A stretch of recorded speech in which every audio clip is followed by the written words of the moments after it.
free no say ye pe bibi corruption bi di ayere no ntinu munya nwieye no nti saade ya wo da yem forso ne yen kase wadidi IGP atem ne yen nyere no ti afede me companies ye wie ya adama obia publish say me 15 houses one crime aye azeka mankwa jare on ye bono deputy program officer edema honorable Kennedy Agyapong and a mahama ono na ye Kennedy Agyapong ayi director of operations omo na publishing on social media say 15 houses one crime ni nyina ye media mikoduriye no na CID officer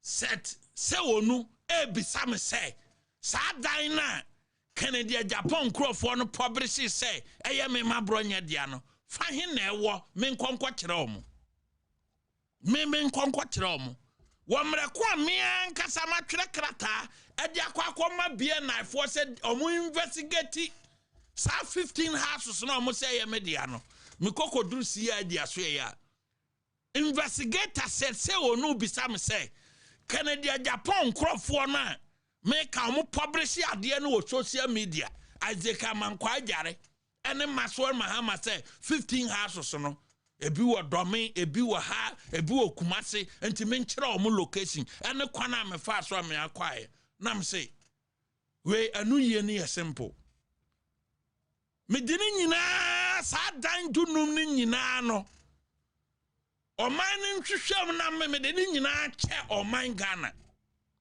na Ghana police service for kra mo personnel for no etoda bi o mu ni ba bi da nti ma free makoma mu me de sa dan 15 na honorable Kennedy Agyapong crofo publish say ye me media no me akoma mu fita me de che oman Ghana any Ghana police service for nti mo de na mo mfro mo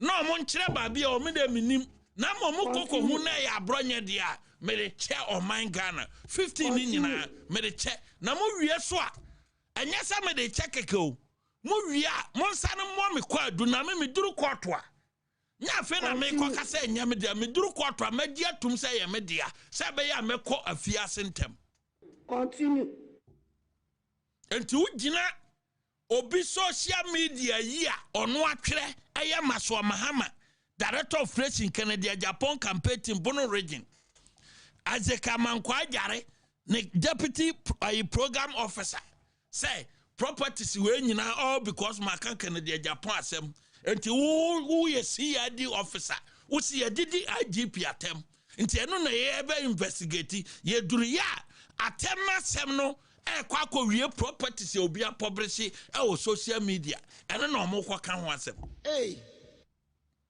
I'm saying I'm hwehwe mo wi a mo hu wi a me ademete say ye media na o man na di matum because nya say me dey check keke me wi a ma e ready say me sena ko ho says because me nim kwa na me fa so ye den akwaye continue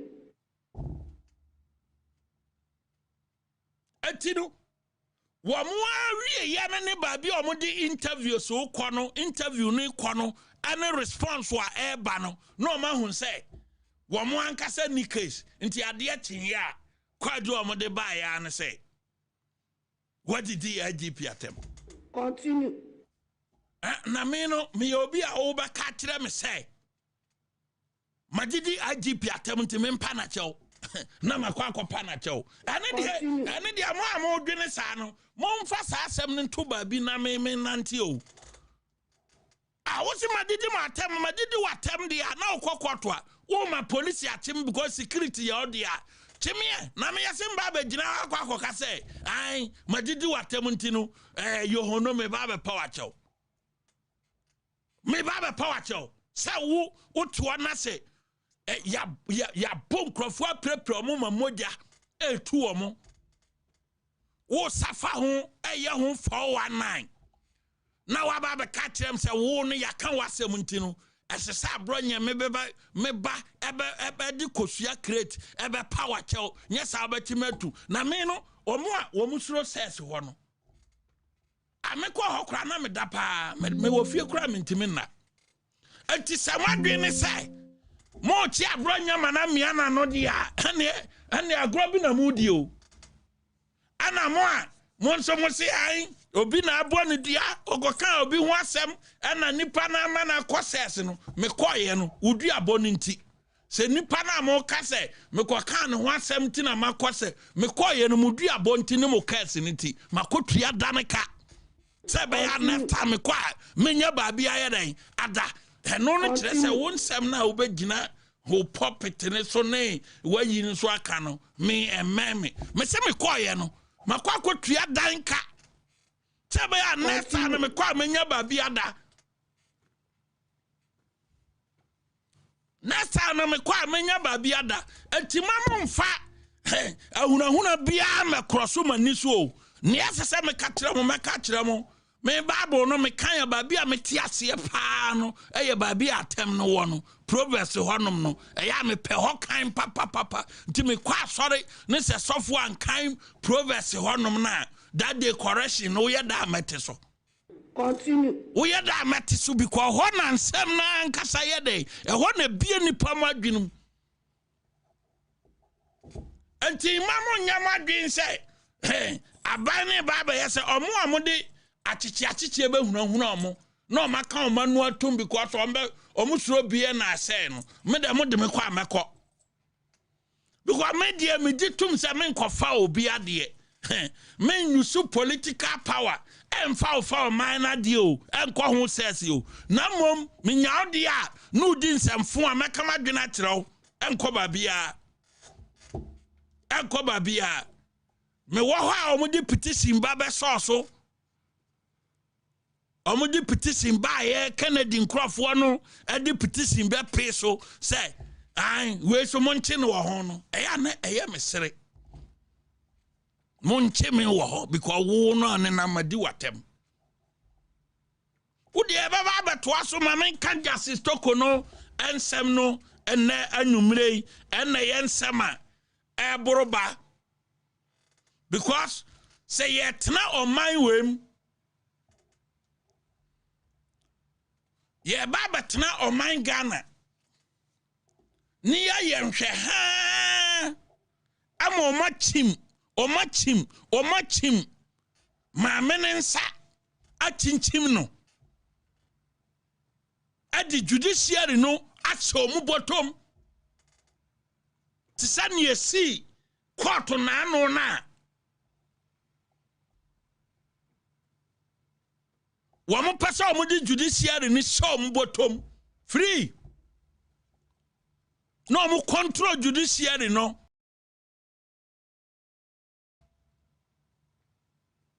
Adia ni yetna omanum say yen kasa dia international community akasa Ghana for mo si ehia mo ma memfa akonya we amen no biase supporters ni nyina ohia TV supporters host me kodi bia na ahweye empire so no ko amobọ ye ene machi amobe sop the tire nyina Benghazi sa kodie lawyer kwasibotwe nom supporters base amode bae all the party rank and file the national executive the general secretary no wo UK otise me call remand na say ne oyo twaso eba Ghana eba beduru the national youth organizer national organizer Motisa Ball Ali Meganom Mia me lawyer. Eye onabo kwajo opon enkuruma no wa kwantuom. Oma ne partner ebe gina mu dan ye mate ado. Me ho kafo lawyer posia agyapong abronye. E kan lawyer se no ho ma de ese so omo ye bia omo ye. Asida enye omodia the minority leader Honorable Alexander Afenyo Markins. But born homodin jinamu ekoba nyina no jinamu court. Jani Oyebia. The former national chairman, no ne war record, MPP mu, Filisayeti MPP Amanyoku, 33 years in Yenu, or national chairman, or the Amanyoku no, aqua elections in Yenuarini, or Bia Nisa record numbi, Sayeti MPP Amanyoku. But any one say a train.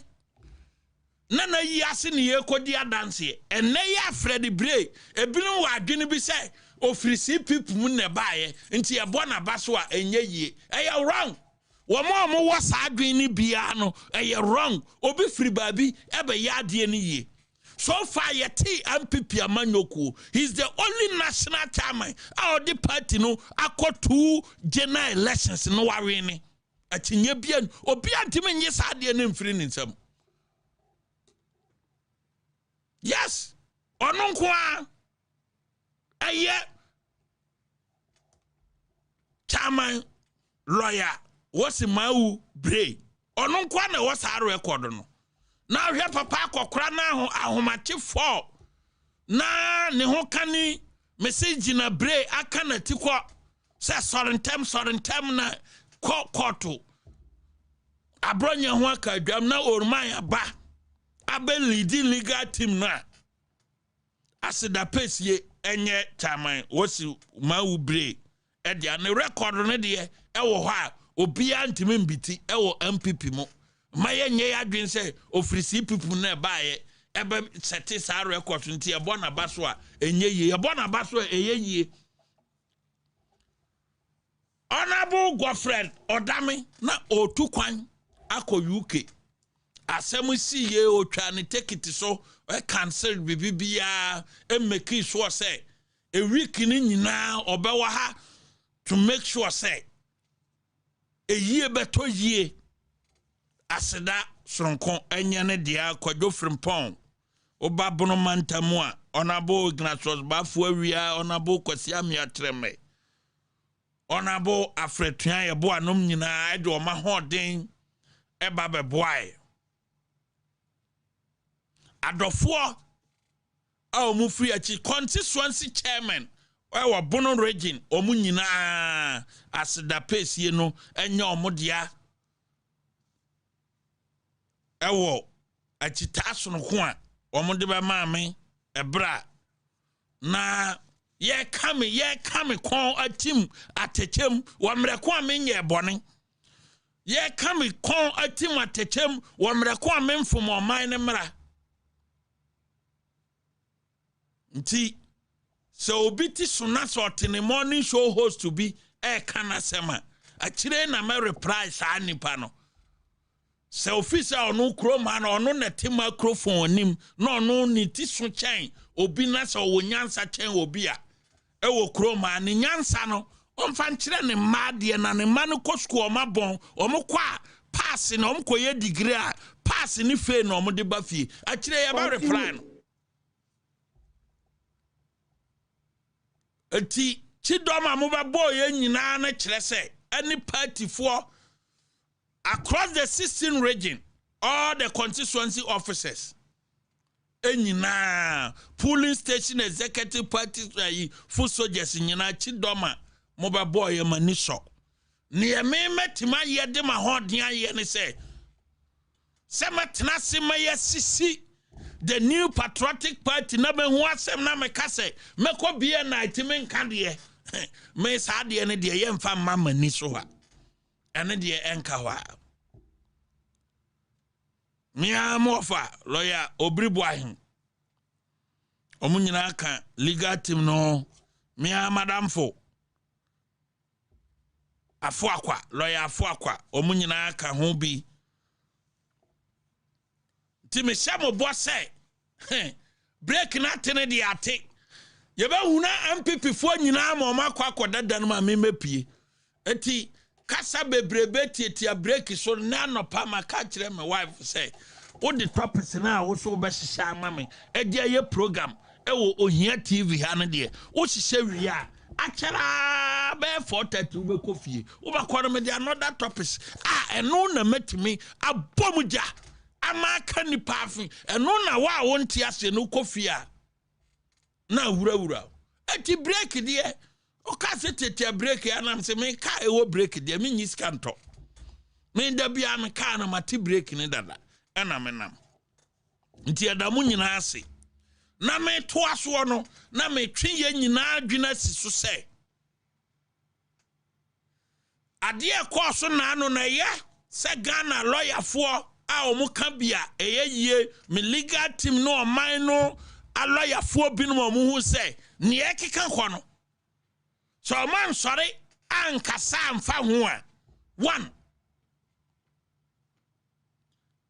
state power no omu ya bisu no state power no intimidation ya yeden ya doso na aban no ya de boni wia na wa yusu judiciary no no mo de cement unlawful no amana ba be ye lawful enti o man no kosa level na esese ye very very careful so unya aban bi na se or exercise niema eye unlawful na or use judiciary no to cement that unlawful no e man be ye lawful a dangerous democracy a dangerous democracy a yes say a lawyer se fo no binuma sense say President John Dramani Mahama practice democracy bia a chen coup d'etat ban no man hu ntem because omo ya de boni a no omo de awura judiciary room na kese nya omo na ye so hwa me case ya esi ya na say IGP se madidi na tem nanka President Akufo Addo chia ewa atem ho a ko beti achi do mahama ka ho se President Akufo Addo echi ewa atem ho a ko beti achi do mahama ka ho na IGP a onim na dwuma se me madidi na tem na video a ekita omo e kire se me madidi o matem no video mako miensa eno makeka si ani o wo mo besin ne Ghana Police Service entimi nya one video a ekire o makeka mako miensa entade ahodo be 9 eno wo video num eno mo keka si ani anti sa video we anti ya plan ne ma bone no no mo de ko judiciary na judiciary no oti anya yie no kosia animal farm judge na because first day me call ya de me call duru court na no me lawyers ne kasa nyina no na ruling na ye ready judge ne ba no pa no no wa tire me ruling say over remand me on the 9th no anama ba on the unit on the 12th na ruling ni kita no so me lawyer ne kasa wie ya obo na yini so a paper kita no o twin paper no free ni diary mu na already obi a lawyer aye argument no e se o si uti ase twere ruling no e wo lawyer na nim no oyi ruling no e free ni diary mu a e da na nim sei e na okanye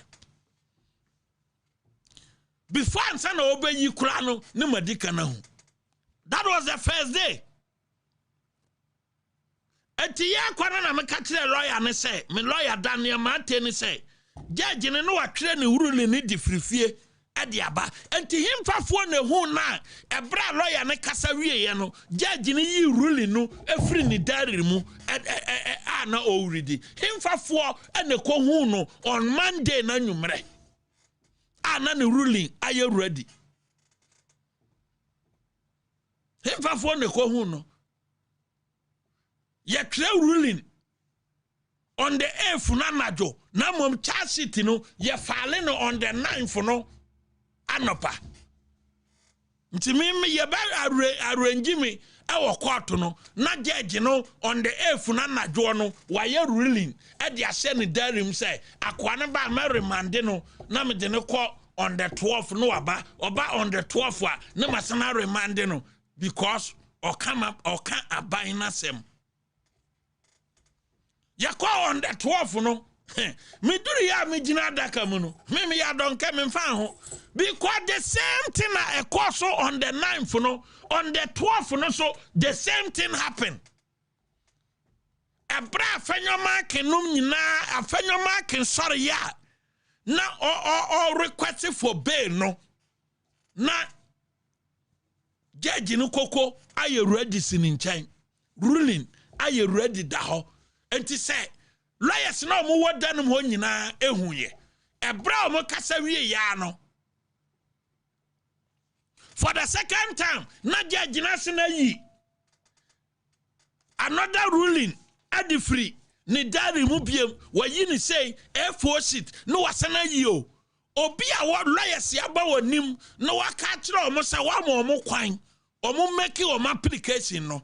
Wuri aye ready e shall dari mu. Enti afenyanom nyina kasa wie ye no na judge no for the second time no wasana yi ruling no eno okoko tu Robert Mugabe migira nam se akwa se onsan nimade migira nam se sa akwa no onsan nimade. Continue. Na wo obia nya dade na se ofa ne ruling na se wo kenkana na abahu grammatical errors. Continue. Grammatical errors wo obia why first degree aye second degree LLB in law ukwohwe ne ruling na grammatical errors a ewo ruling no you can't think far. Nah, it's good. Say lawyers ni nyina bisa say e kwan ben so kra no fa so a o pass LLB no. E kwan ben so kra no fa so a o ko mokwala etimi pie Ebeye circuit court. These are some of the questions that many lawyers ebisa, including Martin Amidu.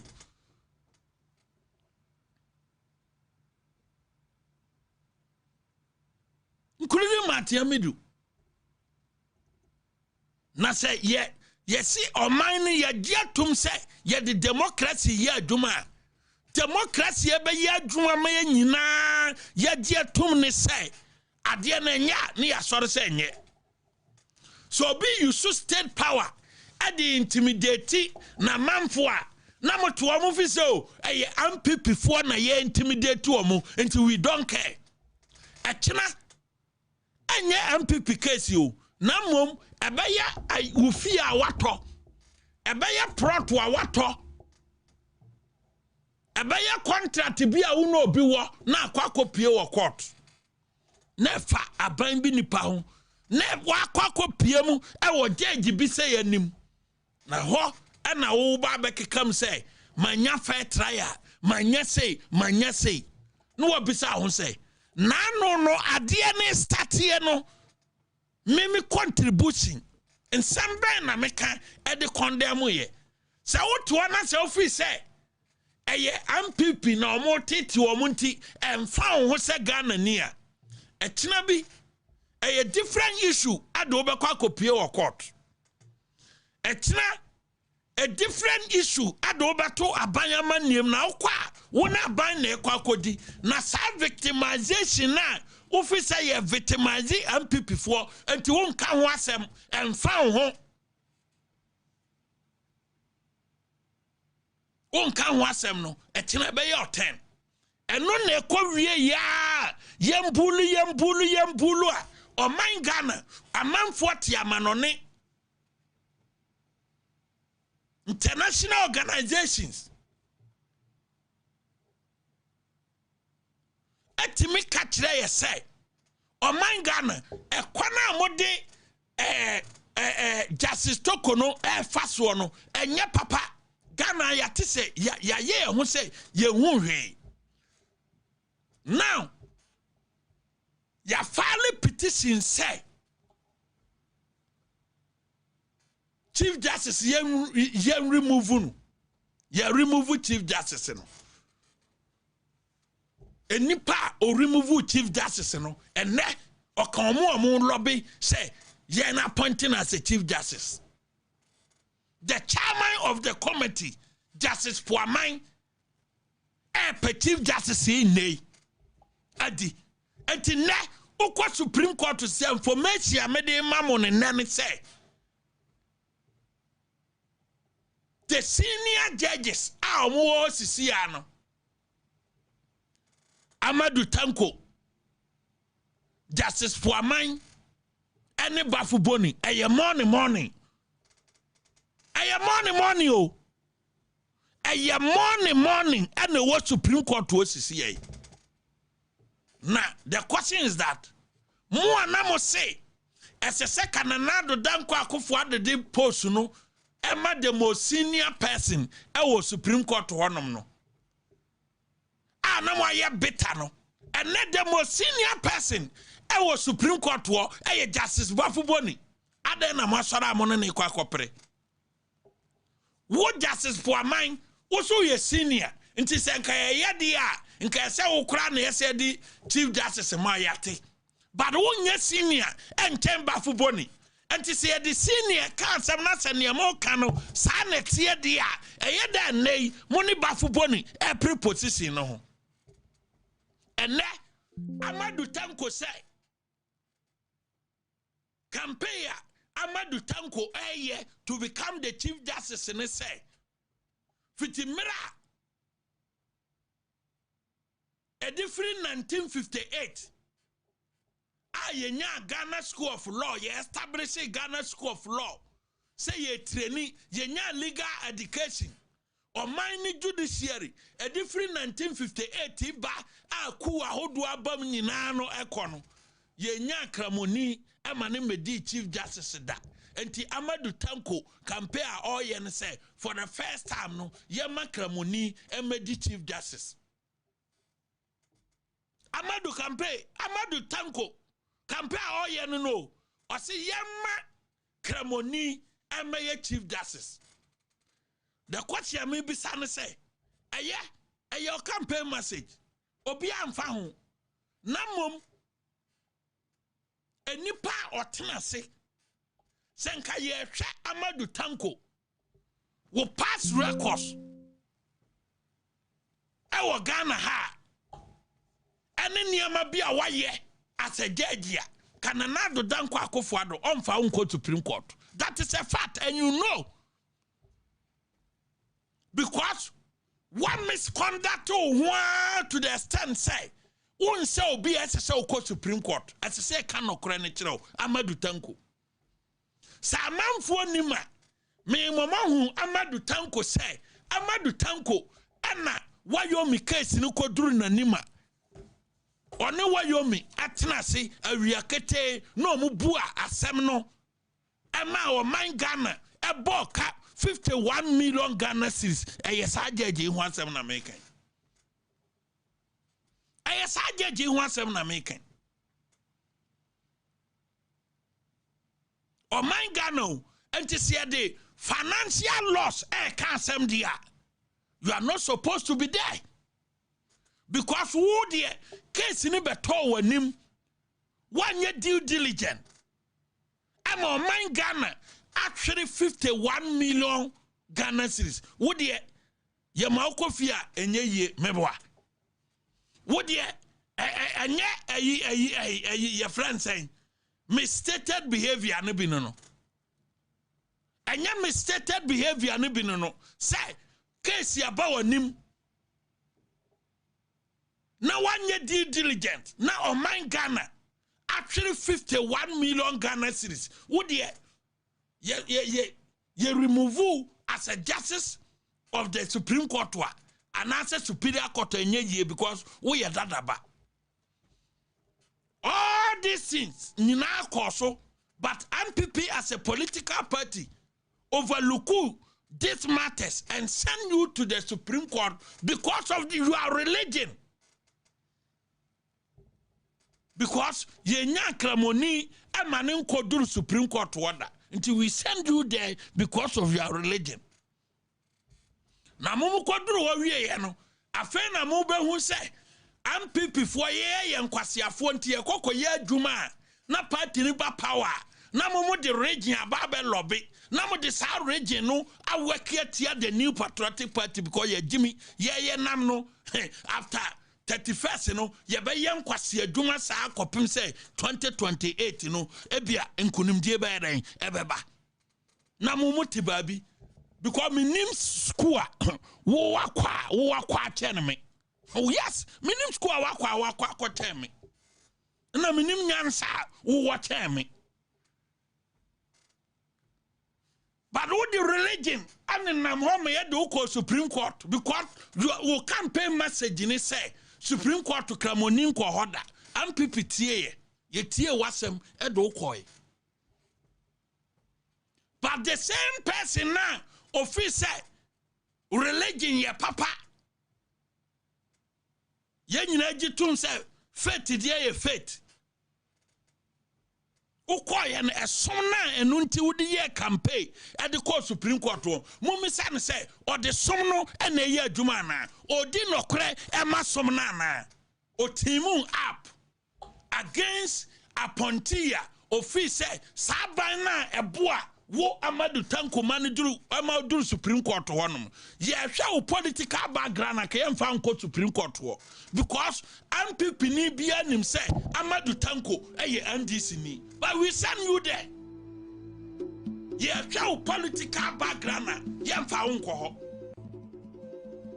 but ye do koy because nim say ye NDC ni all right but ye do koy ye nim say aduma wo ye as a judge no politics na wo ye but we send you there ye no mon kwasiafo ye kokko ye campaign e man pipi bai e man nya appointment ada na ndisi time man for one Supreme Court wo ada na ndisi time wo man for one Supreme Court wo ye no mon kwasiafo ye kokko ye aduma ene ndisi aba official party aba entino appointee ono ye head of the judiciary no what team up with some people say mobile victimize no because mo fi say ai osa mo ko law school jan o ko law school jan na o ko Supreme Court jaw enti honom no seniority en ye di ye adwuma o ko law school jana ono no ko Supreme Court toko no ko Supreme Court jao nti akofo ado de ne ko Supreme Court a ontinye but mo a ye no bi ye koye nkwase adwuma e ma party ni ba power mo benya appointment no ye nka se mo protect MPP bi me hia mo protection I don't need it amo be hia e be ba be homu but me a me tia me hia mo protection you can't protect me. Mutimu up say mo ba wakia tia toko no mana kofie ana mo wakitia wie ye no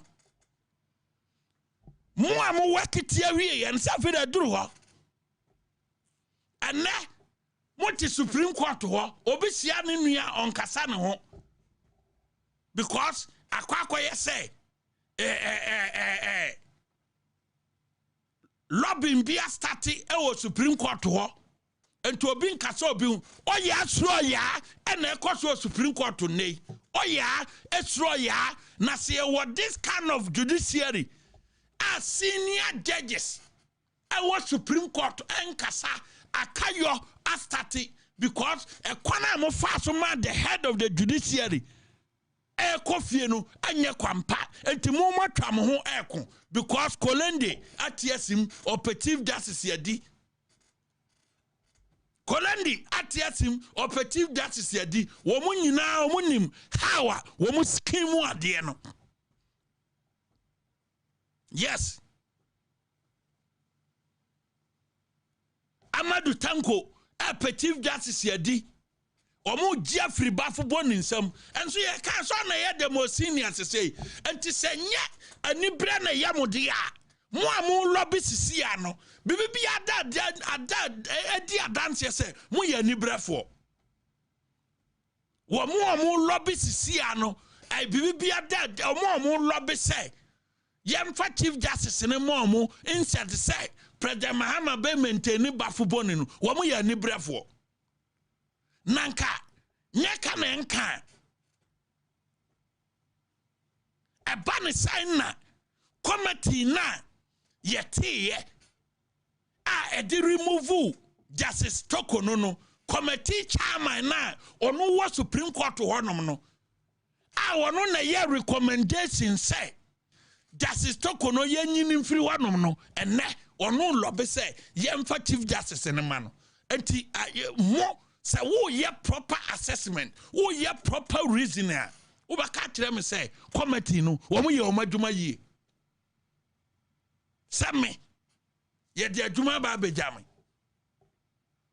yes asase we yate committee say ye ntwehwem na ma ye report as a committee chairman na ma ye report to say ai asase no ye nyema ban me ye recommendation we aban jirie na aban ton a na me as a committee chairman no makwakoto wo conscience etra saying legally a trasa committee na ankasa no one exercise fairness justice tuaman say justice tuaman to me sorry say or Chief Justice yadia any recommendation na or the command President Mahama no raise some questionable issues will be wom the committee work no committee na nya fair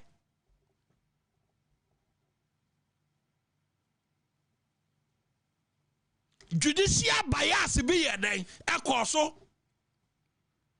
committee chairman ya wo recommend say yenyi Chief Justice ya di ya da sorry ya committee chairman ne nam tokurom say yenyi Chief Justice ne ma no ne ye ngo bafo ni nkofie and muria mo say recommendation no committee na ye na dwuma yie Ghana lawyers the moment here Justice Puaman Gabriel Puaman Krano abeka ho wo mo pe Chief Justice no wo ye lawyer ni a na se onimra wo legal background bia na se ento sini dia ese so hu se ekwana mo fa so remove ye Justice Puaman recommendation no o ye because of the parochial interest and yet the interest of the nation. Yes. Anti Ghana for nyina any a lawyer for mu wo kroma nyina no mo men ka no kora man ho say ade Justice for man astatia all year all lobby say all Chief Justice no anti mo free say o ye adwuma papa and the command President Mahama mo free say ye adwuma papa and the command President Mahama as our mind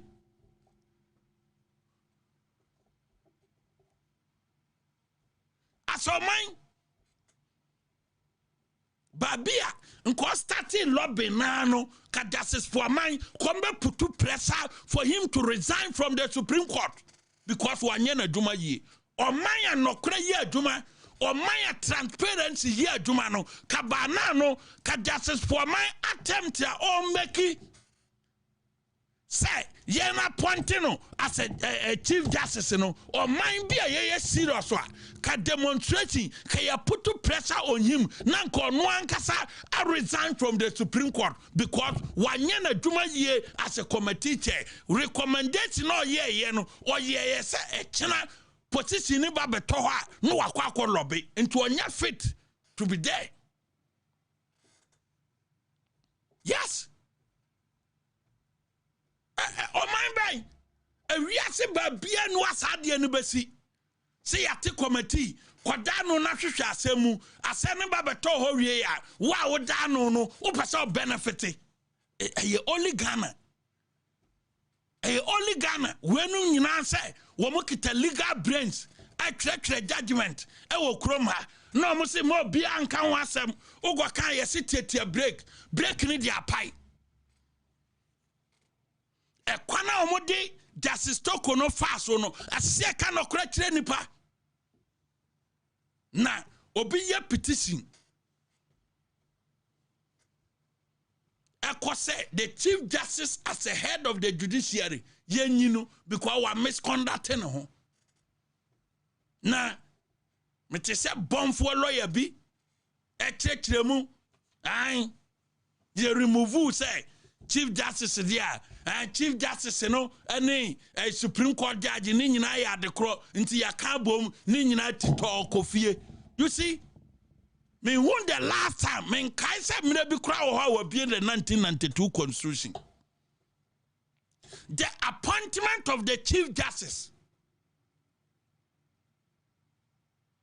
The appointment of the Chief Justice under the 1992 constitution. A two requirements and necessary meeting. What you say? The president appoint the Chief Justice in consultation with the Council of State and approval of Parliament. A two requirements. Sana o constitution. Obi wo any other requirement. The president appoint the Chief Justice in consultation with the Council of State. Chief Justice the no two requirement way as a say president here then. I say every Chief Justice be a appointed or meeting. And so lawyer bit to me general radio be. I can say the appointment of the Chief Justice and that of the other justices of the Supreme Court no are the same. You see? Mutitimwa na mudumani fabukunum na mu pie baseya ni aka e concept. Ni aka ye ningwase. Ofa other justices of the Supreme Court wa.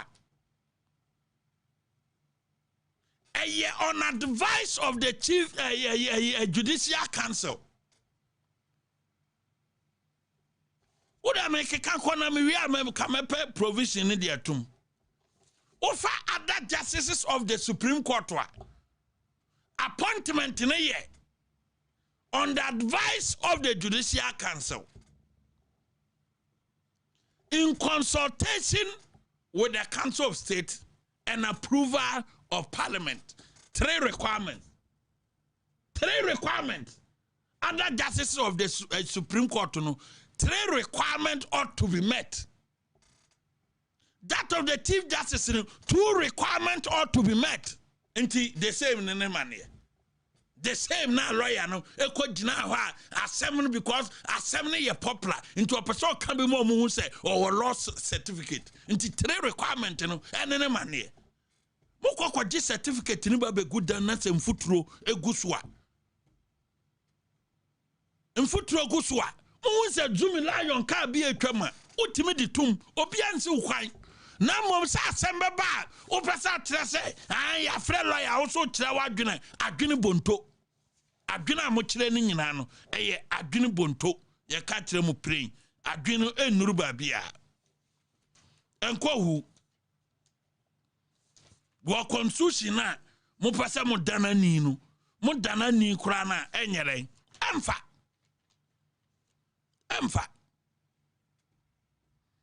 every fine na mo chinchim ne nsa mo wie ya mo say e de se ma mene ba be pa mo chaw because mo remove no as a Chief Justice mo remove no as a justice of the because you the can appoint no as a justice. You the can appoint no as a justice of the Supreme Court and you are converting because on the advice of the Judicial Council in consultation with the Council of State and approval of Parliament and yema miensa way before Justice Tokono ebeko Supreme Court no a requirement miensa way as so meeting nti appointed no as a justice of the Supreme Court e ma ne ko ho vetting nti no da ho ye the Chief Justice ne so no osan converting because kay the same dia Adana Yanka say what they can appear before the vetting committee as a justice of the Supreme Court and to whom he has another vetting. We must make sense here so far as that argument is concerned. we must begin to reason well. If say if we say your legal branch in India, someone say appointment of the justice of the Supreme Court and the Chief Justice the same dia. Yet there be what Supreme Court no appear before vetting. Yeah, the Chief Justice or some appear before vetting. The same. Why that? Massa, mon fasade na, mon certificate na, mo kwakwajia, mfutura bamnu, mon fisa ye fia. Zoom lion casino and sound chrome how. Unim law na law assembly. Why we law school all right there, but law unim until law assembly and kokabi. Nkojina bia nka say, the appointment of the justice of the Supreme Court and that of the Chief Justice, the same. Nkogu anim as a lawyer ni. Nti unim pa oba bitina, fa bon pa oba bitina. Continue.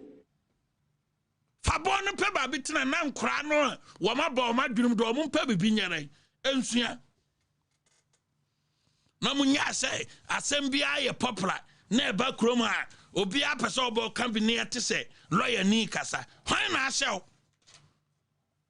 hwan e na ahye mo say bibi bia ba eni ne constitution ye kre Article 144 of the 1992 Constitution. Or say the Chief Justice shall be appointed by the President, acting in consultation with the Council of State and with the approval of Parliament. Two requirements. Unnecessary meeting. Two requirements. In consultation with the Council of State and the approval of Parliament. Say the media can. Or say the other Supreme Court justices shall be appointed by the President, acting on the advice of the Judiciary Council, in consultation with the Council of State and with the approval of Parliament. And see, the same name on here. Nti sa lawyer Nina no general radio be kase ye you as a Chief Justice ya. Ma many di kan ko as or the kan ko Supreme Court under Article 1442. Or the can call Supreme Court under Article 144 clause 2. One court straight to say Okohoye Fani Friabontin say Chief Justice and Okoye. Until Ononkwa appear before the vetting committee. The first one, I say as a so meeting Article 144 clause 2 no and a wako meeting. The second one they say as a so meeting Article 144 clause 1. Until you are the crow. Until you remove no as a Chief Justice dear. Per Article 144 clause 2 no, the Chief Justice now you remove no still or remaining as a Justice of the Supreme Court. And no more say this over power. By virtue of Article 144 clause 2 no, Justice Tokono still remain as a Justice of the Supreme Court by virtue of Article 144 clause 2. Yes. Senkaye fani Friabontin straight to the Supreme Court to dia. Or ya fani Friabontin straight and okoye Chief Justice in dia. And ye nka on remaining as a Justice of the Supreme Court. But because you say now our Supreme Court order that under Article 144 clause 2 no na ya remove no under Article 144 clause 1 no 144 clause 2 no still an eye adwuma still an eye adwuma. Yes, and no mo say ye the petition abase ni dibre kitane say ajajefo ni and head of the judiciary no ye nyimfiri ni nsam mu wie ya mo say mo mo no kwadu say ni dibre as a Justice of the Supreme Court no na moji o mo say Chief Justice. There's a vast difference between a Justice of the Supreme Court and a Chief Justice. Ntino mu wie ya mo se ya remove no under 1441 and 1442 a case ben ana mo de born under article 1442. This is the question. Case ben ana mo de born under article 144 cross 2 no case ben ya besin ne samosema remove no as a justice of the Supreme Court there ye pese hu kwa dukura mo de born under article 144 cross 2. Hey, banana country obia se oka ho asema obekọ bia na se me ntan no magye me de man han enti wa obekọ ho mpefrom bia no behumi rent magye na okwa obenya ubo medin a bia na ho no ye be bie da no se eha na abronye be dae nti uba no wa betua rent na ye den ama me ye de be kan ya kwakoda ho obia ntimi nwura no obia Katram praying. Samosimo yina. On me pama chow for the retirement benefit. On me pama chow for the retirement benefit. Samni bi okrom ha. Na ye hwe judiciary no. Ye de ye hwe.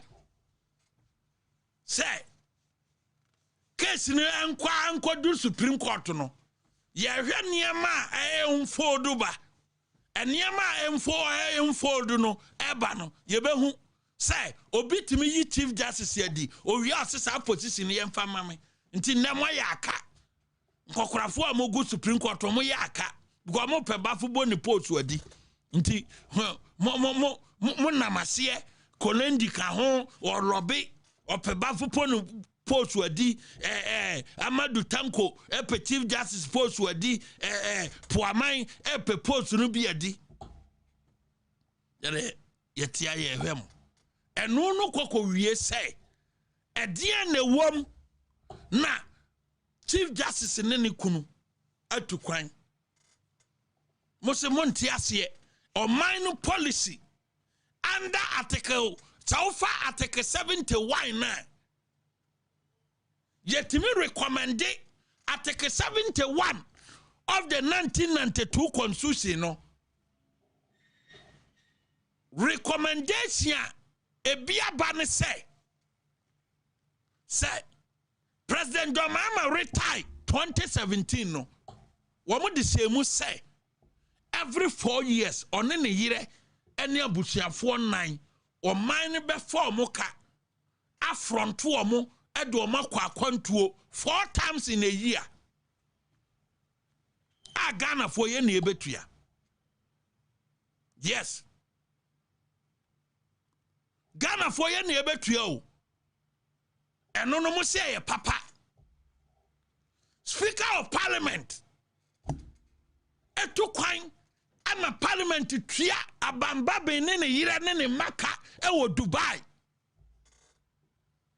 And no de obi amfa petition anko say Babin should be removed.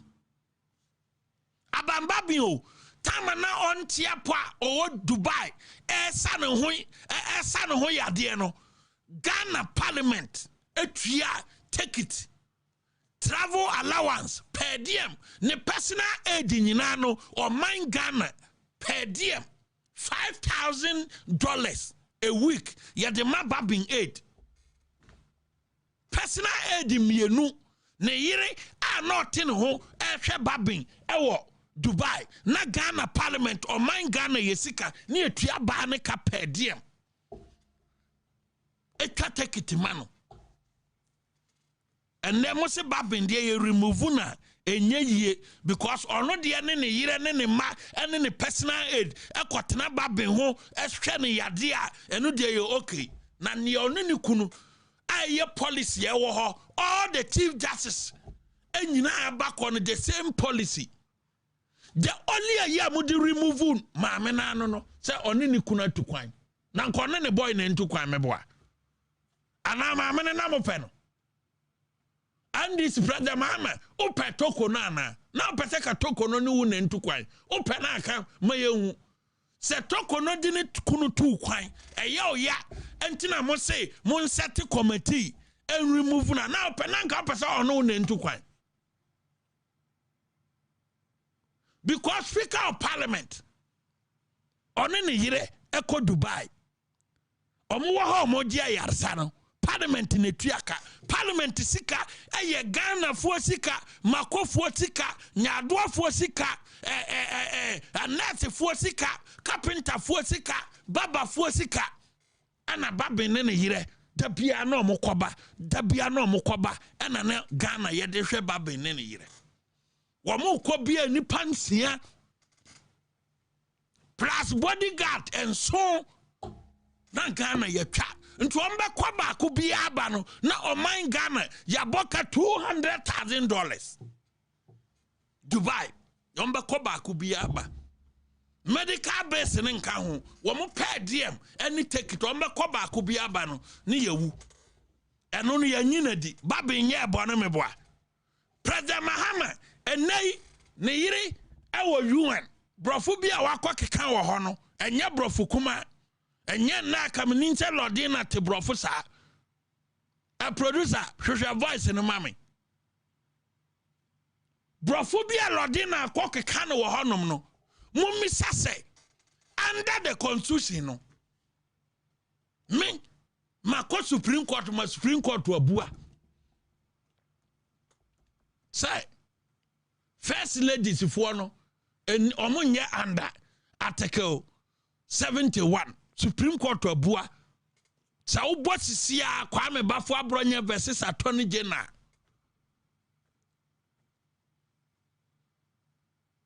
ebe yaba ama Supreme Court abua say first ladies second ladies omunye under article 71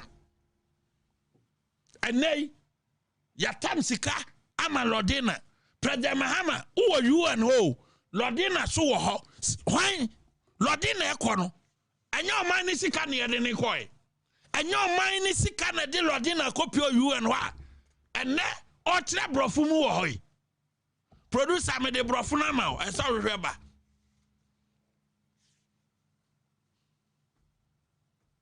Ghana ene dadue ya o wifo nsa no wa hwe odie yi o ene ya me no kasai no we are spending over $300,000 on Lordina Mahama our UN General Assembly. Yemisa say sika toko no ane ne kunu adi tu kwano enuru $20,000 enso mo se mo yinadi anti President Mahama so nedadue mo ba yinadi ana eno na eda di say o mining democracy no are turning upside down na sa UN assembly ya omokoye panyini bi wo NDC mu a mene ne ye fine ne ye neighbors ono na medima ni toye enka me katra omo say enka sa UN General Assembly enka Ghana mu nkobi na se mo amunim ne ato mo me katra mo prince sa panyini na mene ne ye neighbors awo NDC mu no ana medima ni toye nanka UN General say wa man bebra omkodro ne ya pam omo kamegu Ghana ni mase flat kamu nkobi kamu beduru ye be pam ka President Mahama onya kwanya e ma street bia wo UN General Assembly ho ka ho na obehu say ye bad boys Messi aba wa hano from UN General Assembly one. You have no idea. Panyini na medina mama ni toye. Kami break mu down mamu dia ningwase baba tena fi. Mamu hun say opia nsuro mu wokrom ha. Panyini na medima ni toye. Na me ye din na me pusia. Anhwa na bia kokana na majai. Kamwara mo ba ti say. Mo kayan kan tremo muduru ayese. Unya kwane must fit bia wo ruwan dena sam nanka mo de ningwase abetena fie ba panyini na medima ni toye na me ye din ka ningwase afi ka be to man Ghana no e wo ruwan dena sam me se ka President Mahama be kwa akoso ho anso ka ye man nkasa Ma ye bibi awie abene soko ba panyine na mede mani toye kam ho na mo behu sai o mo wi na ma ka kire mo sai eye kwa me bafo abronye ene ko so mo sa usu ba so timnyam foko ko ya pamo sa panyine na mede mani toye kama dwirimu agu e wo yuwa na samre ma mbo hu sai na sa no mo ne birimu diri a officer me no wo betima tete me a me so ba tete o pa ma tete o pa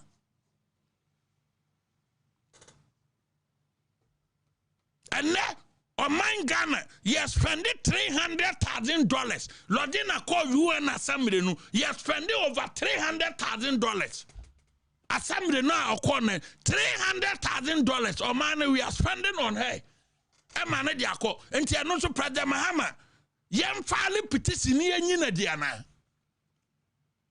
ye bisa mo question because in the case of Kwame Bafo Abronye versus Attorney General no Supreme Court can pay on the sponsor salary no issue no Supreme Court can pay say President ni eto abama se bedi ade wo yire nka ho bi enei wo yire wo UN assembly kabrofo akese Ghana na atuaka wo kwano wo ne ne koy na o kabrofo akese Ghana na atuaka wo nso yenyi wadi ana se toko no ade ne kuna to kwan per the policy dia wo dia wo ba ka kire se eye policy say first lady to kwan o man fa ho ka but the judiciary am arm of government on the new right so de ne kunu betu kwan na sa issue no nko a mo gina so no eda di professor President Mahama no pe toko no nti eye ne yase toko no di ne kunu atu kwan no amfo no President Mahama anko eye ne ya because wo pe toko no pe toko na eye do di ne kunu tu kwan na be ye so grand for her removal President Mahama se wo pe toko no dia toko no upe no enu nti ade ne kuna tu kwan ye oya because enye oya dia eye de ye so grand for the removal so de ne kuna tu kwan enti ye remove no ba wo de ode lode na ko wo de remove a enye yie o man be ne yase ye practice democracy na mom military rule na yetim o man be ya producer about voice no menti Vision International and your partners. On behalf of the children from around the world, thank you for your unwavering commitment to the vulnerable. I am pleased with this year's theme, a moment of hope. It is very relevant, particularly as our leaders gather for the 80th UN General Assembly at a time when the global order is rapidly changing. We gather here from different nations and cultures, but we are united by our shared faith. Through prayer and collective action, we can create a world where every child is protected and empowered to achieve their full potential. To quote President John Dramani's words, the challenges facing our children today are immense, but they can be tackled through decisive leadership. Across the world, children are affected by conflict and humanitarian crisis. The UN estimates that hundreds of thousands of children are caught up in armed conflict. A significant number of children are in Africa, where they are robbed of their childhood, forced to fight, and go through terrible experiences. These are precious lives, destroyed by circumstances beyond their control.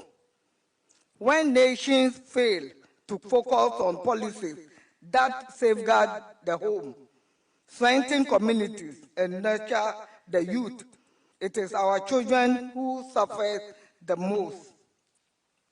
When conflicts erupt, they are the ones who lose parents, siblings, homes, and dreams, and carry emotional scars that can last a lifetime.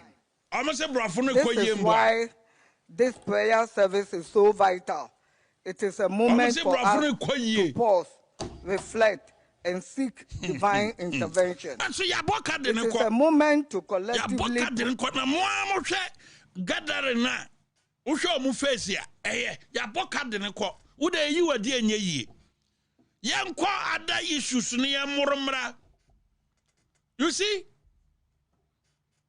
Ghana yesi a condo producer but President Mahama ne voice no osisi ye mistake at the NDC bar but voice no mayenko osisi ye mistake the NDC bar but voice no mayenko na me say ye yam from so na NDC transu bioma sebi ade ebesi ne say that you be baba beka che say o man no ya ton nti obi anfa ne bag na mu fi Ghana hanko ebi say obi abeto na me say ye yam from so na NDC transu bioma sebi ade ebesi ne say that you be baba beka che say o man no ya ton nti obi anfa ne bag na mu fi Ghana hanko ebi say obi abeto na me say ye yam from so na NDC transu bioma sebi ade ebesi ne say nje say yenton Ghana enipa na o kana asem na ono na di so se NDC na ti so ankoton Ghana na yeti o man mu hanano wo ha na nipa timi kase o ye de ye kondo NDC nti ye kofo maba obi oso oba obeton Ghana ye mponso de NDC ba biema a ono ane na edi animu waka kire mo say campaign mu no onyankopon honhom ebo wura animu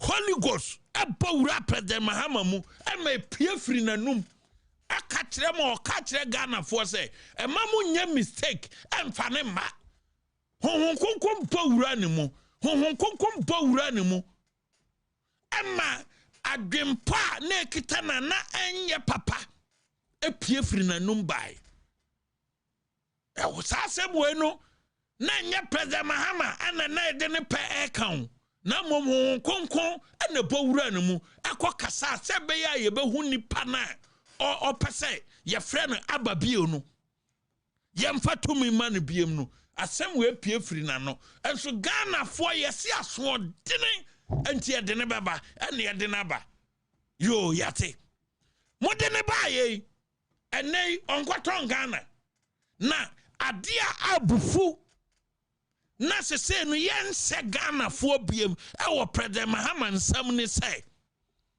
Donald Trump at America oso mpeso obehu Ghana fo anim on peso behu Ghana fo anim enti so ye president of the Republic of Ghana the first thing as so ye ne say wodwene wo manfo a wo mo within and outside Ghana president aduma ye dia se on sano no say wo ye president a wodwene wo manfo a womo within and outside Ghana. Nedikan Ghana for a womo America sisiano. Kwan ben so na Donald Trump do binum faso.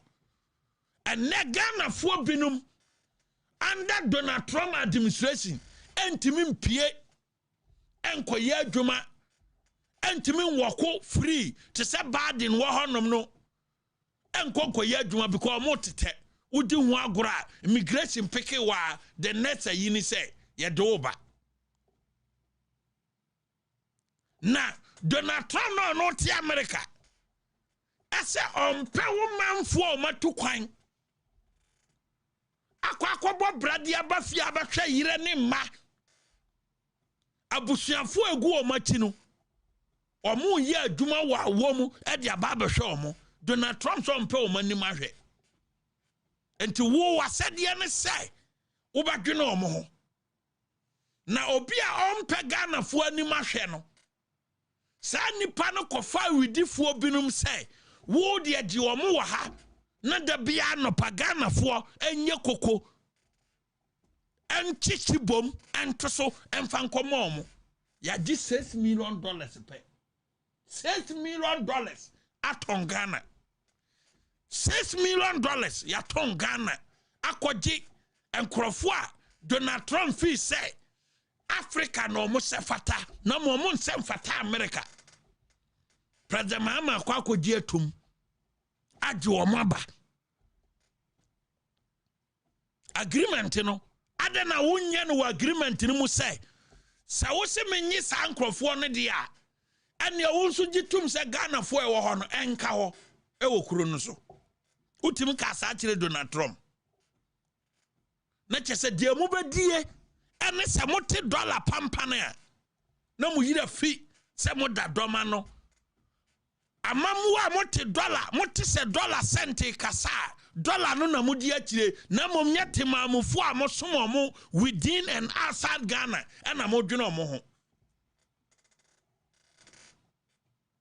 tima kwaje o maba mosimu betima hwe omo Ghana fo a wo hye omo bose wo ba wo be yi omo afri ahokire mu no watima yi omo afri mu no wakwa akogyi bi aba be ka ho ne yesora no pa ye mansa ayi chibom aye milom pampa e de akwakomo omo ama omo ba bi papa da na bro ayi sankrofo na Donald Trump so no omo ntimi ntina no anopa bia o man Ghana e do omo be kwa Lancaster Hotel no makodi breakfast papa bi continue na Ghana fo omutua tax a teacher fo omutua tax nurses fo omutua tax adwade fo omutua tax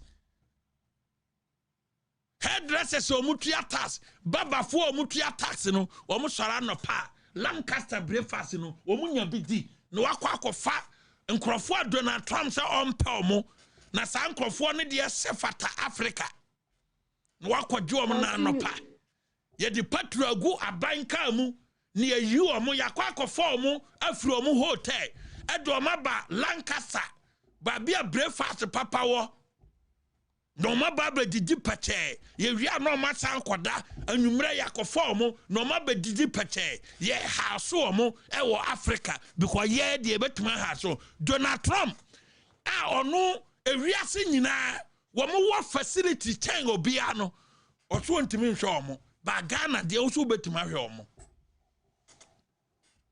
because ukomfo bia ka kire o say dia widifo na hwe omo na no ye nyinche konfo bia ka kire o say dia widifo na hwe omo na no no manyinche ubenyina che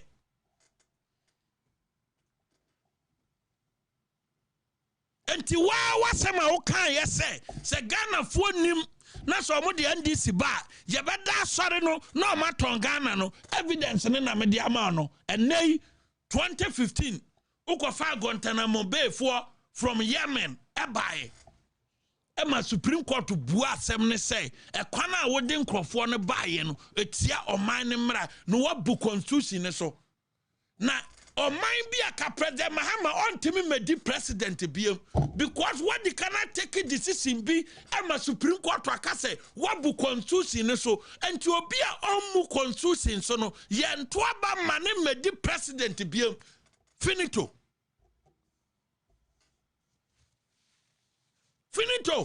obi a omu constitution we no 1992 kon die omu no ye nto aba mane say o makita constitution no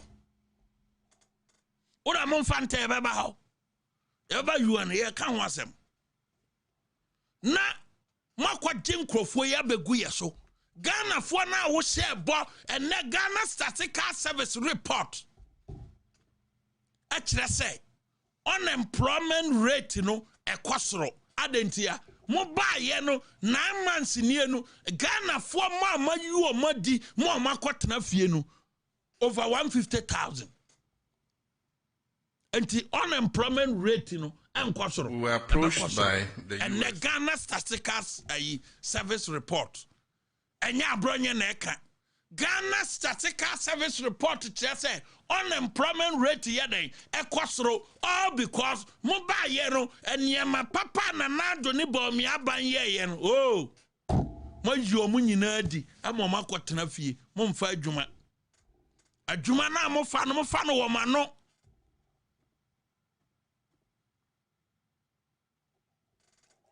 tine masa akosan agreement foforo ade nkrofo na abasem agi wo mo Supreme Court judgment no eni ni o Mrs. Margaret Bamfo versus Mrs. Margaret Bamfo and Henry Nana Boachi plaintiffs versus the Attorney General and the Ministry of Interior defendants. Conclusion part of the judgment dated 2017. Consequently, we hold that upon a true and proper interpretation of Article 75 of the 1992 Constitution of Ghana, the President of the Republic of Ghana, in agreeing to the transfer of Mahmoud Omar Mohammed bin Atif and Khalid Mohammed Salif Dubai to the Republic of Ghana, required the ratification by an act of parliament or a resolution of parliament supported by the votes of more than 1/2 of all the members of parliament, and by virtue of the failure to obtain such ratification, the agreement is unconstitutional. We Yemen for no kofa mobile 2015. Mrs. Margaret Bamfo and Henry Nana Boachi, MPP Nana Boachi, Nana B, at the court Supreme Court, near Supreme Court kind. And so President Mahama in 2025, the very thing that Supreme Court to say, unconstitutional, was uncofa for Frababi.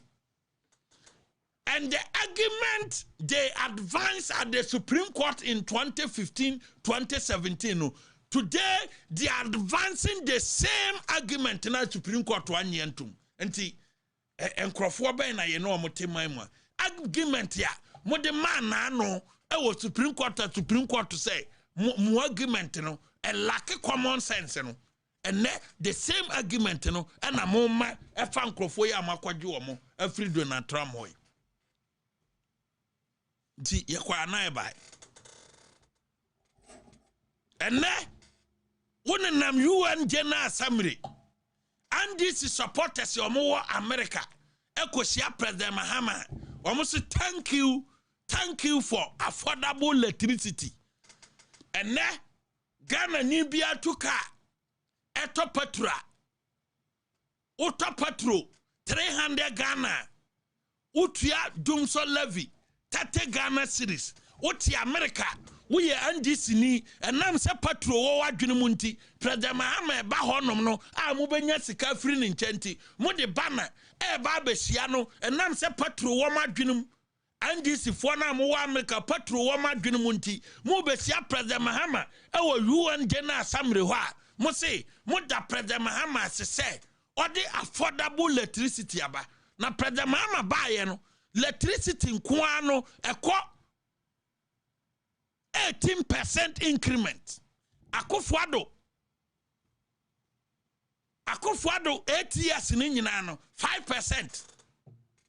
And so what the America say, we NDC ni, and to what that President Mahama say, or buy electricity affordable. And now utuka jina filling station, uto 300 Ghana, a deal vini 30 Ghana.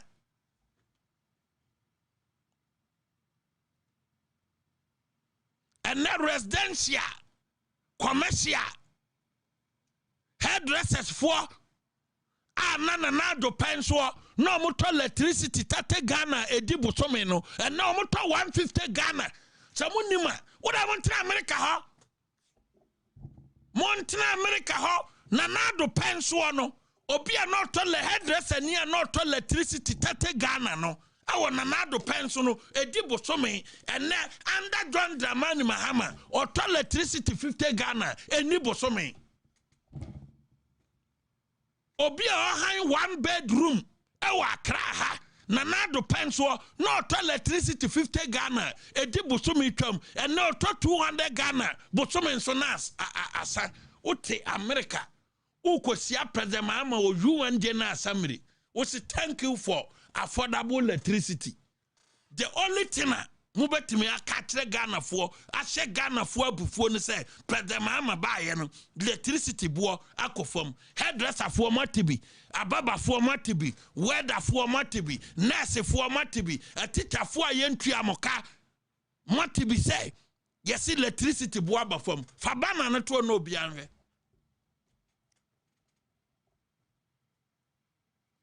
fabana ne bra no bianwe.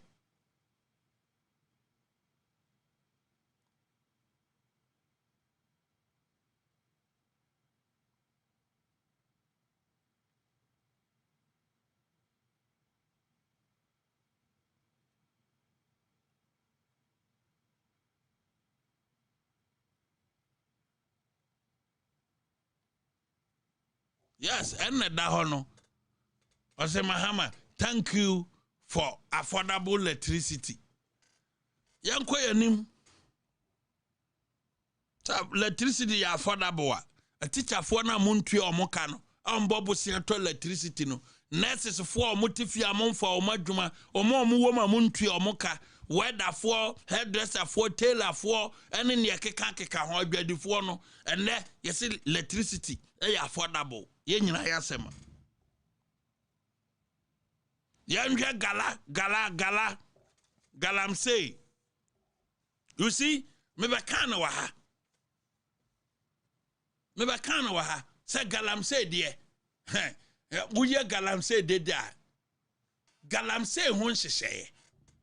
Enipa wo ho aduro na kofa MPP manifesto.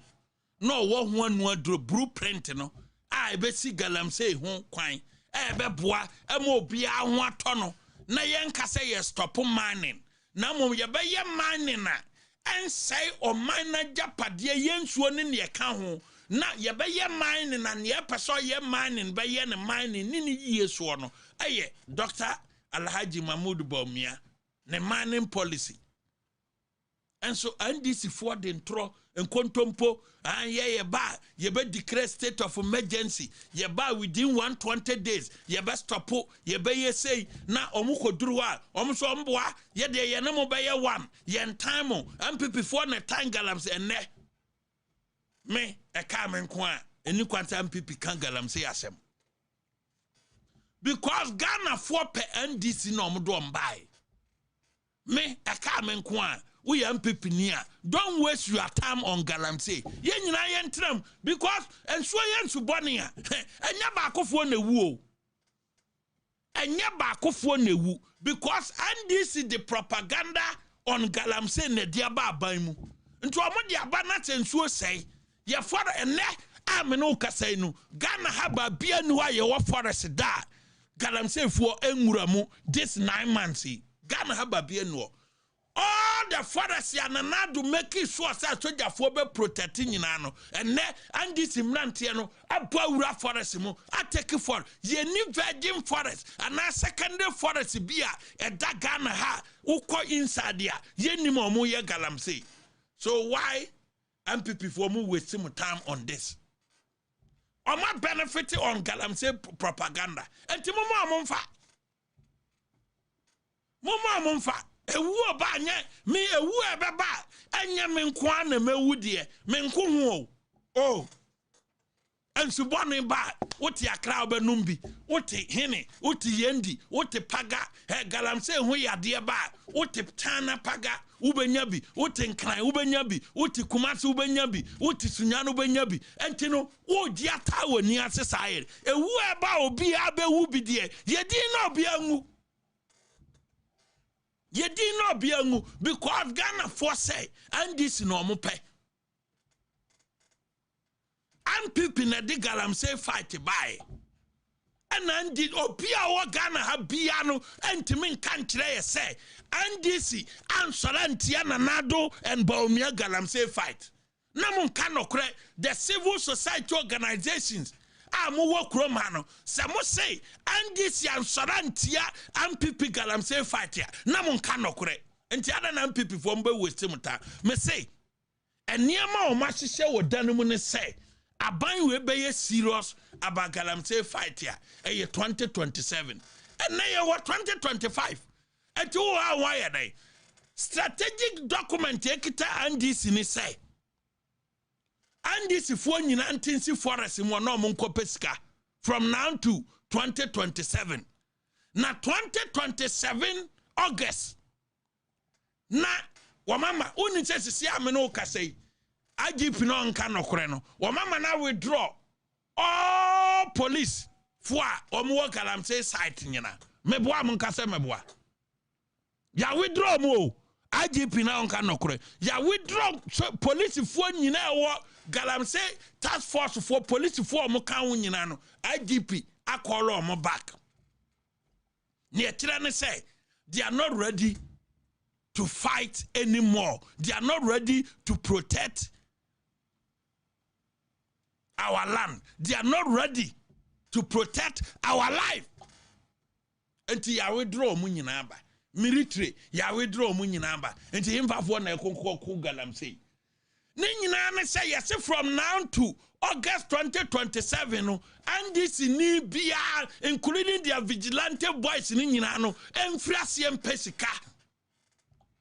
Na ombe fight ni gidigidi 2027 no mu de Ghana fo ani so e basa Ghana fo de yara yirefire ombe ka so abana yade na the government is serious about the galamsey all because 2027 August no next year no the following year no ne yeko general elections enti no ombe firi ase ade abaso bono munkipu na mo beba be ka kire me say kwa me obuo nie munkipu mo beba be ka kire me say aban we ebe resurrecting galamsey fight no in 2027 e ho na mo beba be ka kire me say obuo nie ayade o ma plan ahye a documents ye den eda ho ye kwa akwatia nsembe na o manka nsembe na national organizer anka wo ho sai asafofo asara musi galamsey fo nye enso mbeto correction ne mo so mtwe these were the worst. These were the worst of the national organizer or yusuma asofofo sa asofofo ye nyatwem mo sara mo si galamsey nye and this national organizer Joseph Yamin say Ghana asofofo ye nyatwem mo ka galamsey asem enso the correction brema no mo so mse twe o ka sa ot say asofofo bi be kasai o si Ghana asofofo ni right so mbe kan galamsey asem because galamsey fo be to correction anti MPP don't waste your time. And let me say, ya no na do yes o ebinu kwa akoye virgin night no mo ye virgin night ya ni o metima kan say awurade kum do mama ye enhwehwe animu nnwom enhwehwe animu nnwom because emire bi ebinu ko demonstration ekoka se kum na nti o mo so ye no makasa ye nso kra ye ka bi kire mahama nti enyehwe eye political song mo ana makreti amudi equalizing yama boni bi amoye na no so ye neutral na president mahama kraso baye no ya to nnum ni bi awurade kum mahama ma ye so ya to bia man owura if you are serious leader na o pese on two galamsey asema usu onwu ntu owu a wo no call on sa leader robetima kotu ase enti omonwum amukwato ye ne sa nwum no awurade kum mahama ma ye kum it doesn't make sense mahama wu a eno no solve ayi galamsey na mfisa metima bodua ma galamsey to atwade a ana momodua why the virgin night na ye virgin night we are na the only nwum na say awurade kum do mahama eye face 7 ayi ena monam amoye eye face 7 ayi na monam amoye Opa say leader na Ghana for to abama no the only a year answer officer galamsey assembly twade a ese so owu anache say mo amumu lead demonstration no kura no ese free ase bisa mo adwenkura ekita mo say ewu ne ye de kwa solve galamsey this a president mahama wu anse ne ya solve galamsey There's no sense. Savage, you know, Mukwaya, Munuma, Mukwato, say, Radikum, Mahama, Radikum, Nyansa Bianim, Ayam Nimu, ye, my mamfua, who say, Muya Nitra, Yenim Samuya and Ditsifo. And to young Quatonum na mamfum Fisa Yedia, a bang by a yesay into which by a massa. Monquaya Sadiano, and checking a gata for. Monfamaha. Monquaya and checking a gata for. Until Galam say, Nidia, yen in Sen Kohu. Ye na yabafie. Amenfa konya we so na mentia memo ona lawyer Martin Pebu so abaso. Yes, enye babi owo bia lawyer Martin Pebu babi owo bia me manado bona baso enye tanete enye kankana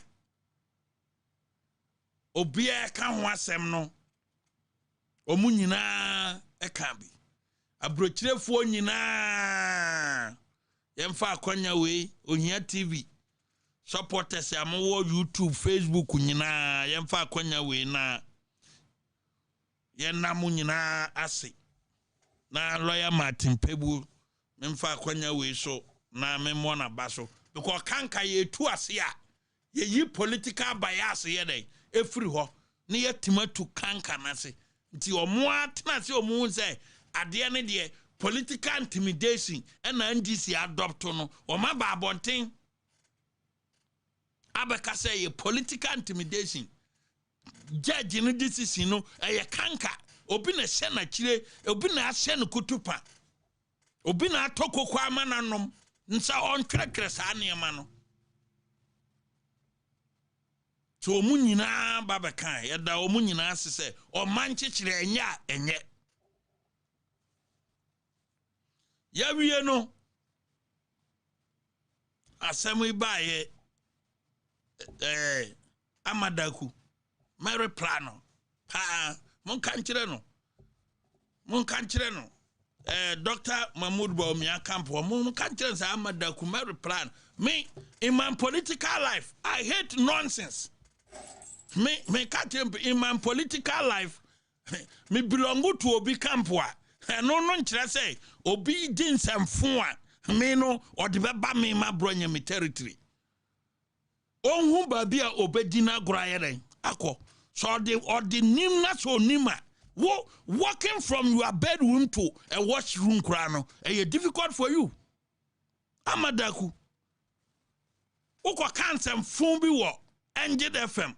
Me yedin na na me hwel me yedin tama bia na for frame first no because wo na omo fra wo aka wo amadaku unya nyansa kra to respond to bia na for unya nyansa to respond politics no wo hwa na waboa ne da wo amadaku wo yes struggle to make sure say MPP party yaba win political power from 2010 Ebano, na Ghana politics, ye nimdimbia, ye friend Amadaku. Mube hum microphone and raya, ma hum microphone, 21 years in ye, dabena hum microphone. Mube hum microphone, mu pese mu forswa enya fame. Uko Angel FM, that BNI for, that video is still there. And some fun what can I decide that someone respond. And that's what I can't say my fan of abronye politics. What do you mean by onye fan of abronye politics? Now, wono, any political elections. Men have me dia na politics mo. Wamadaku wona me abronye betuma compete. In NPP and in Ghana as Jenna. Dia na wo amadaku wona me betuma compete. Our politics mo Ghana. What do you mean? And I'm officer Dr. Mahmoud Baumia Chintimo can kwasi asema. Me my brother, I won't respond to you. Who born dog? Media, uni mama control. Don't hide behind Baumia. Who hide behind? I'll fish you out. Because Santa Funa okay.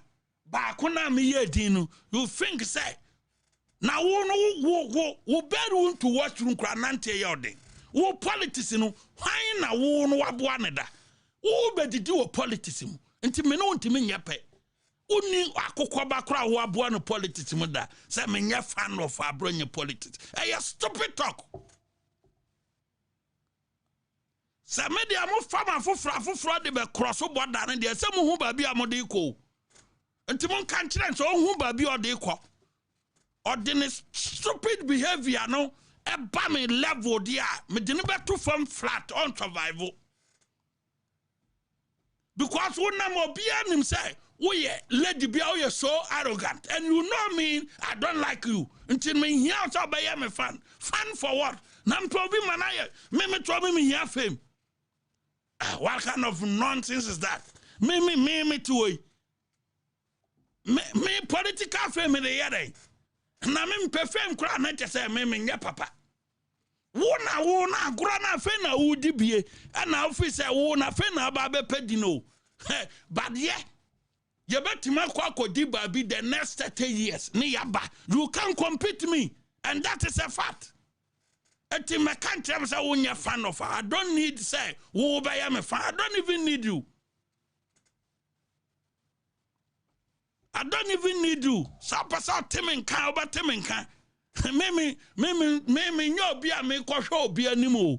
Me come adwena tirawa. Me bo wo pa kwatare ni panati me yi wapie akama adwena tirawa. You are being stupid.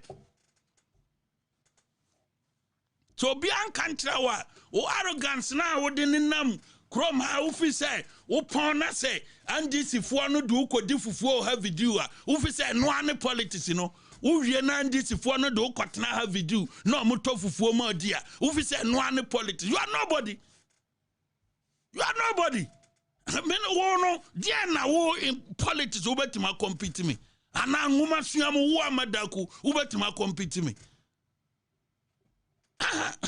Woman Chiamono who are mad could dear now bet me they are competing me. So stop that nonsense.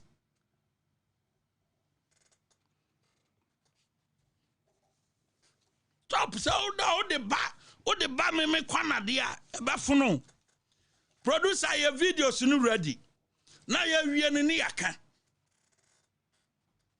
It's about time MPP delegates. You better respect to them. It's about time I ever say MPP delegates, the polling station executive, one of the foundation of the party, the constituency executives, the regional executives, electoral area coordinators, omunekita kuno. Se party no, yes, send your mana saya. Ebekwa kowie from near the yaduma. To me to one so be ya na dwen say or the polling station executives are nimbe to from or the constituency executives are nimbe to from regional executives ya ne emfa say entimi msida na ensiso da sa obati say Samira Baomia ebe kasetia polling station executives Samira Baomia respect over show Adjama constituency executives, regional executives, and the party at large. Na obise opeso ye frabera. Na frabera na opeso ye no. Obabo dani bi ono ne woba at social media. ADD MPP polling station executives attempt. Because ni kunu no adi kanaka say MPP for ye nkwasiafo. Na obana so aba bie na no say ai MPP delegates mu ye nkwasiafo mo jimi. And so wagusu nya akukuduro o wodidie say MPP delegate bako oba Kennedy Agyapong ne woba etimi tena social media TikTok say MPP delegates o majimi. Produce about videos no me no man hade. Na me fan kan bibia nwumre. force mu ho aka say Kennedy bo na beba ye nyina be kwa kwato ama no mo amusim mamo nto ma no mo force mu ho aka say Kennedy bo na beba ye nyina be kwa kwato ama no mo amusim mamo nto ma no kwasiafo nwa mamo nto ma no monto ma mo ho adere no wini amobeto ama no obi ehia mu vote Mama, mo fuck off with your stupidity. You are all idiots.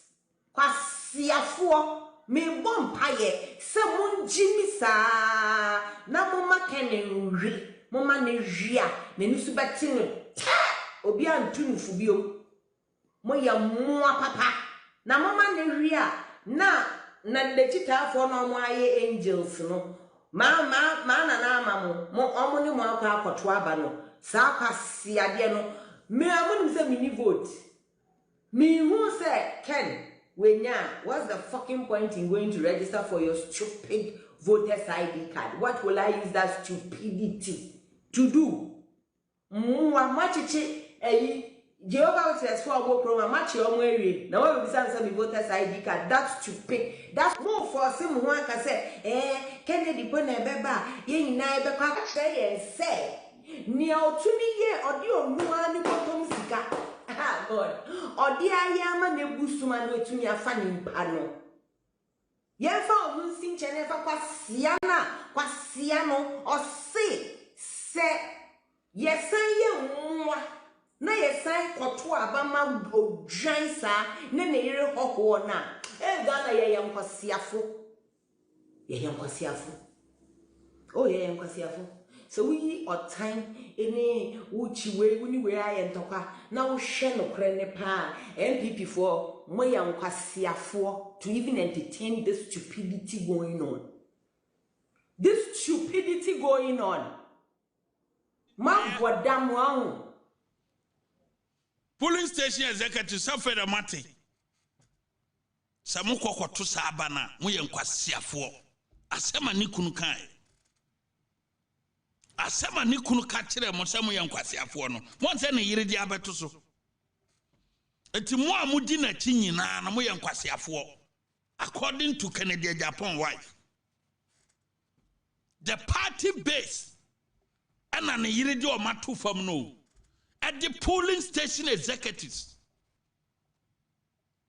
electoral area coordinator constituency executives regional executives and odo mato fam mo ye kwasiafo mo adimi because ni kuna kan bi nto no so ba be kan bi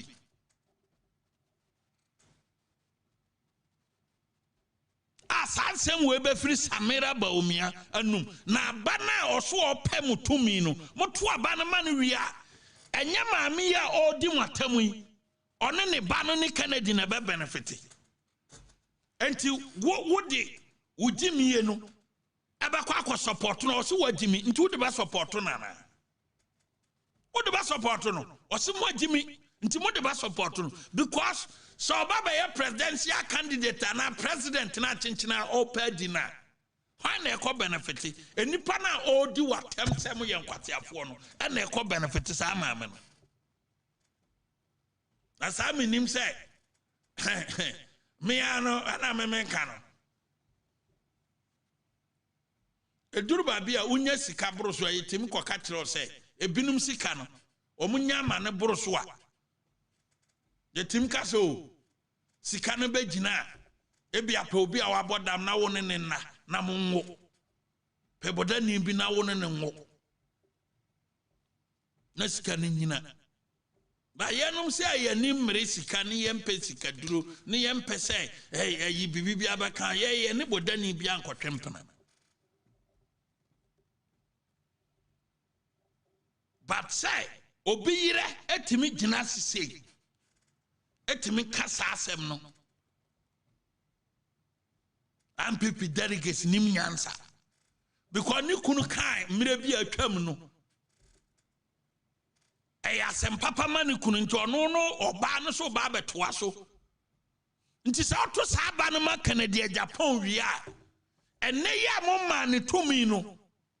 Na busiafo ne yire num na edi matam ye o na de tumi ni hye ne nsa Canada Japan na di kanaba be kase ono dia wo ba ne ncha ba be pa adwuma e dis out dress because me dressing we no wo di ba na nim a o ma wa adwuma Canada Japan adi kanaba be kan se media wo ba me nchen ya o ba se o ba be pa adwuma me ma wa adwuma nya o do bet fi producer mo prehwe sa video no nto o ba me nchen ba be pa adwuma ya o do bet fi ene o watade fi ba me mwaw na me was kan bia me ntata de papa nche me ni binti ana me pa adwuma ye enso Canada Japan no masem ne say o be pa adwuma na on shatare papa o mwaw o nkita bet papa o mo bet papa en shempa bo papa o mpa adwuma maw nti nipa dodo asen ana betima ko boutique akoto atare papa se me kwa akosia Canada Japan enti eda mo beto aba no so no mo bekọ boutique akoto atade e de akosia Canada Japan na e de akoto aba na ma bo video no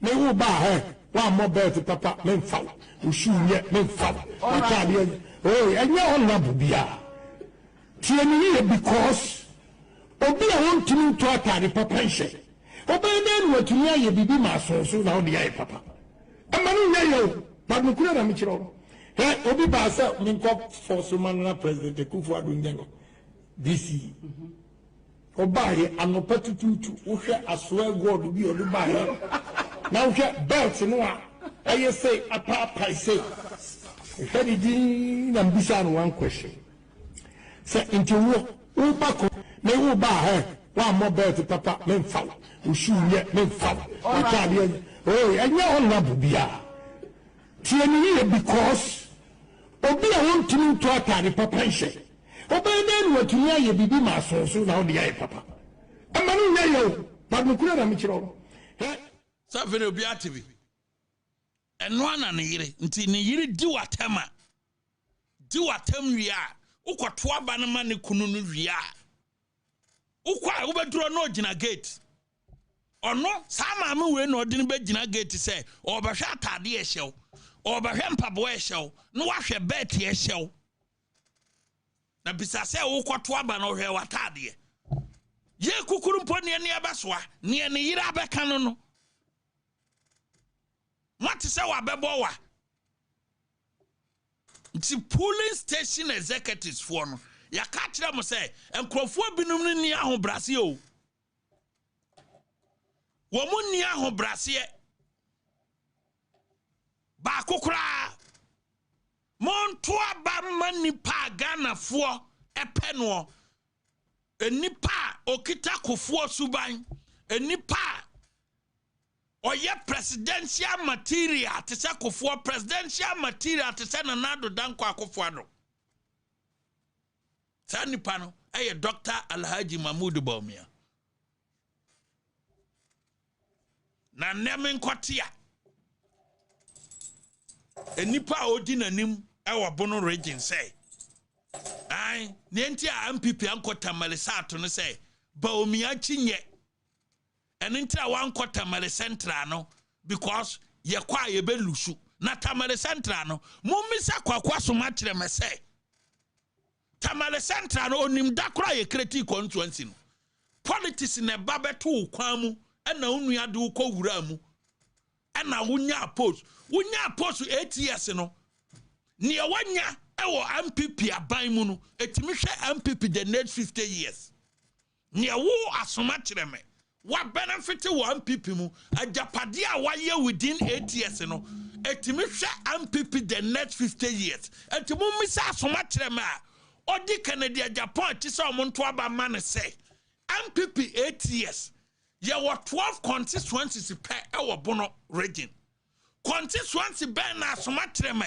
ama omo 2000 Ghana cedis da onka omo one constituency back per just one our Bono region as a regional minister, as a lands minister, as ambassador, 12 constituencies per and our Bono region. Ye ni constituency ba kokura asomatre me ama 1000 Ghana cedis. That is asomatre me na odi Canada Japan chino. We eyade a ontimi challenge Omo constituency baako pɛ ɛwɔ Bono region. From 2017 to 2024, one constituency asomatreme ama omo 1,000 Ghana cedis say MPP aboame, my regional minister, my lands minister, my ambassador, constituency 12 nyina just 1,000 Ghana cedis for control onye bida. Onye bida.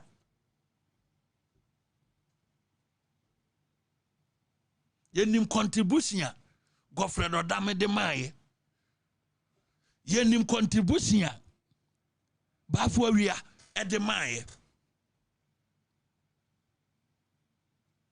Mumisa or no? Mumisa ne say, as a lands minister, as a regional minister, and ambassador, 12 constituencies, 1,000 Ghana cedis da. When in Namho, say Yentwabama, Kennedy, Japan, wasana babe didi, abuat modene, asana ye Japadia, I bet to Masana Shekuni the next 50 years. Because benefiting near Japadia needs to call good animal, a bet to Masha MPP the next 50 years. No, Aquaco Jinaho, I. Baumiana Casa Mayan Kota Malecentra, na nye warning tia ye koye, na warning ya rewo, because of say. When you see good animal, kwambone so na board damunti, and no kasa or dam kwanso, say, and ye plain crash in intra yan Kota Male Centrano. Tamale Centra, ye cretini 2004. And nipa or winning seat in the first, Edema and DC, a professor wayo saying. Or call parliament 2006 and or resign by MPP. And Inusa Fuseni, ya call by lesson, and Inusa Fuseni by winnie. Tamale Centra, a MPP seat. In any case, Sawosibo Mia thrown in tia. And intra young call by lesson because near Belusua. Tamale Centra, near MPP, a seat. No waka say, every cry true Baumia and a yelusu. Near the kind. A nipan 9 or more contesting. Obia home constituency. Ya winning. Canada Japan would dinner in home constituency at city or the byway. Baumia Ofri Wale 2024. Ya winning. And Tia Kase presidential candidates in India, Dr. Mahmoud Baumia. On fan home constituency. Emma support to MPP or the Wale Beba. Kwabla Japan or the home constituency bedding, Ebeba Mampon or the Beba support to MPP. I do trim. Ya catch them say, on fan home constituency, Emma support to MPP or the constituency ho. Eberen bosomtwe ebeba be supporto yakase Brian Champon honorable Brian Champon on fan home constituency emme supporto MPP or the abitifi ebeba be supporto Canada Japan ne constituency a yes city yes on fan me supporto MPP e wo fine mo pesa ye call level na ye be call level no maybe samo ba mi ade wale beba I do trim the bosom trim bearing, ebeba. Brian tampon the abitifi bearing, ebeba. Quabra Japan the mampon bearing, ebeba. Canada Japan, a sin centra, worry, and this in it so, and two better the Abra MPP. And the presidential aspirant in Ninano, Obia Kura or Free Swano, Watimari in this city, no, apart from Canada Japan. And the Canada Japan, I must say, or no Ghana for su freno, other than sin centra for Antoine Freno. Canada Japan, I must say Ghana for su freno, a sin centra for the moon soon be one. Hey, Nayada Ghana for su fre, Canada Japan, then the constituency 24 the Nsumbi, other the India, Netasa Samoa. Asamoha, and Timothy Baumia unpopular, Wale winning. Monsieur Brian Tampon, you're unpopular, Wawina Bitifi. Monsieur Dutum, you're unpopular, Wawina Bosomkin, Quabna Japan constituency, or not Canada Japan, I'm also a popular, no, a sin central city, no, and this is what Jeffrey in some, and the popularity in our fine, a ton swim. Oh, yeah, Nan Crank Crabby or Mudinachi. and then mamintu ne fo na me man ntiase say ne nkrofo no omudi na chi no omo no omo ye below omo ye substandard ne di kan obi a opɛ president edi wo ko programmer no won kora a print you speech no omo dia hye brand envelope no omo dia bro da bia sa no ye no honorable Kennedy agyapong tie mamen kan jro say won kora no omo di wachi o man ntie and then you person presidential candidate wo ko nipa mu a na won kora no a print you speech da bia no omo dia hye brand envelope mu wo si a na ekitaw e kire say omo mu ana omo ni so ntie fa sika omo di free ho no common fa work kamu a wo si a ekitaw mo bia hu say yes presidential candidate na eba ne boy say unse omo mu bia hu nyansa say mamento fa ema honorable na osikura ye printed document ya ye di ashem da bia wo ko program asia wo ba besia na ma ko printed free na mo di ashe brand envelope mu we those days na me wo ha kasa niam me na mehu nyansa aye ni nyina unse mini ho no kwase afo no ntimi nye omo ntimi nye because omo nim nyansa ana da bia omo gu wani mase na presidential candidate wo ko bedwam a brand envelope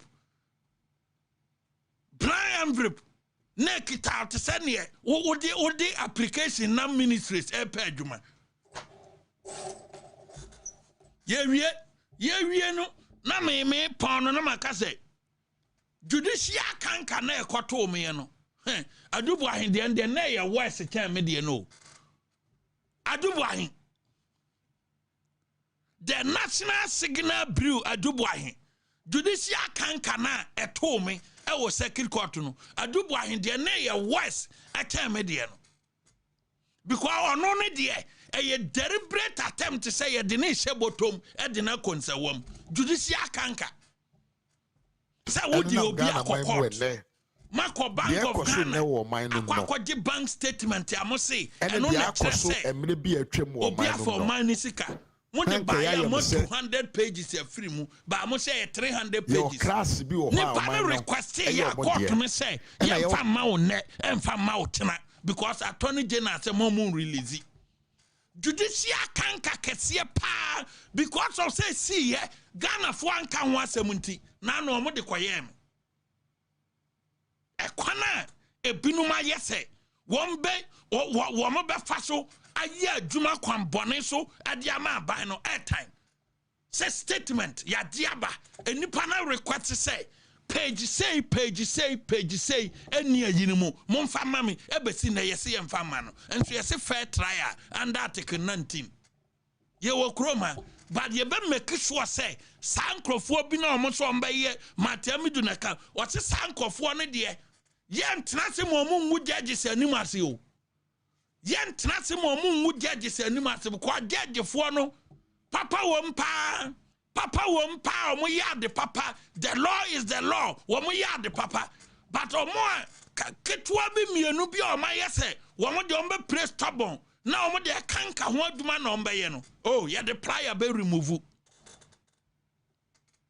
e ba ne say na ma charge obi na nipa ne ye entitled to all the documents no or request say document na ma serve me no to say document we kita me e 44 pages mo se mo di bedi adanse ye mo di man nipa no say mo se documents no mo lebu say e 44 ye kan ye nuru mo nkwafa mra mo se mo mfa ma judicial kanka no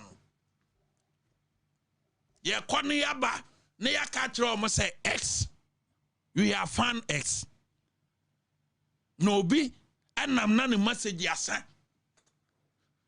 na school dropout question if mahama eyusu 8 years and sana 1 million votes there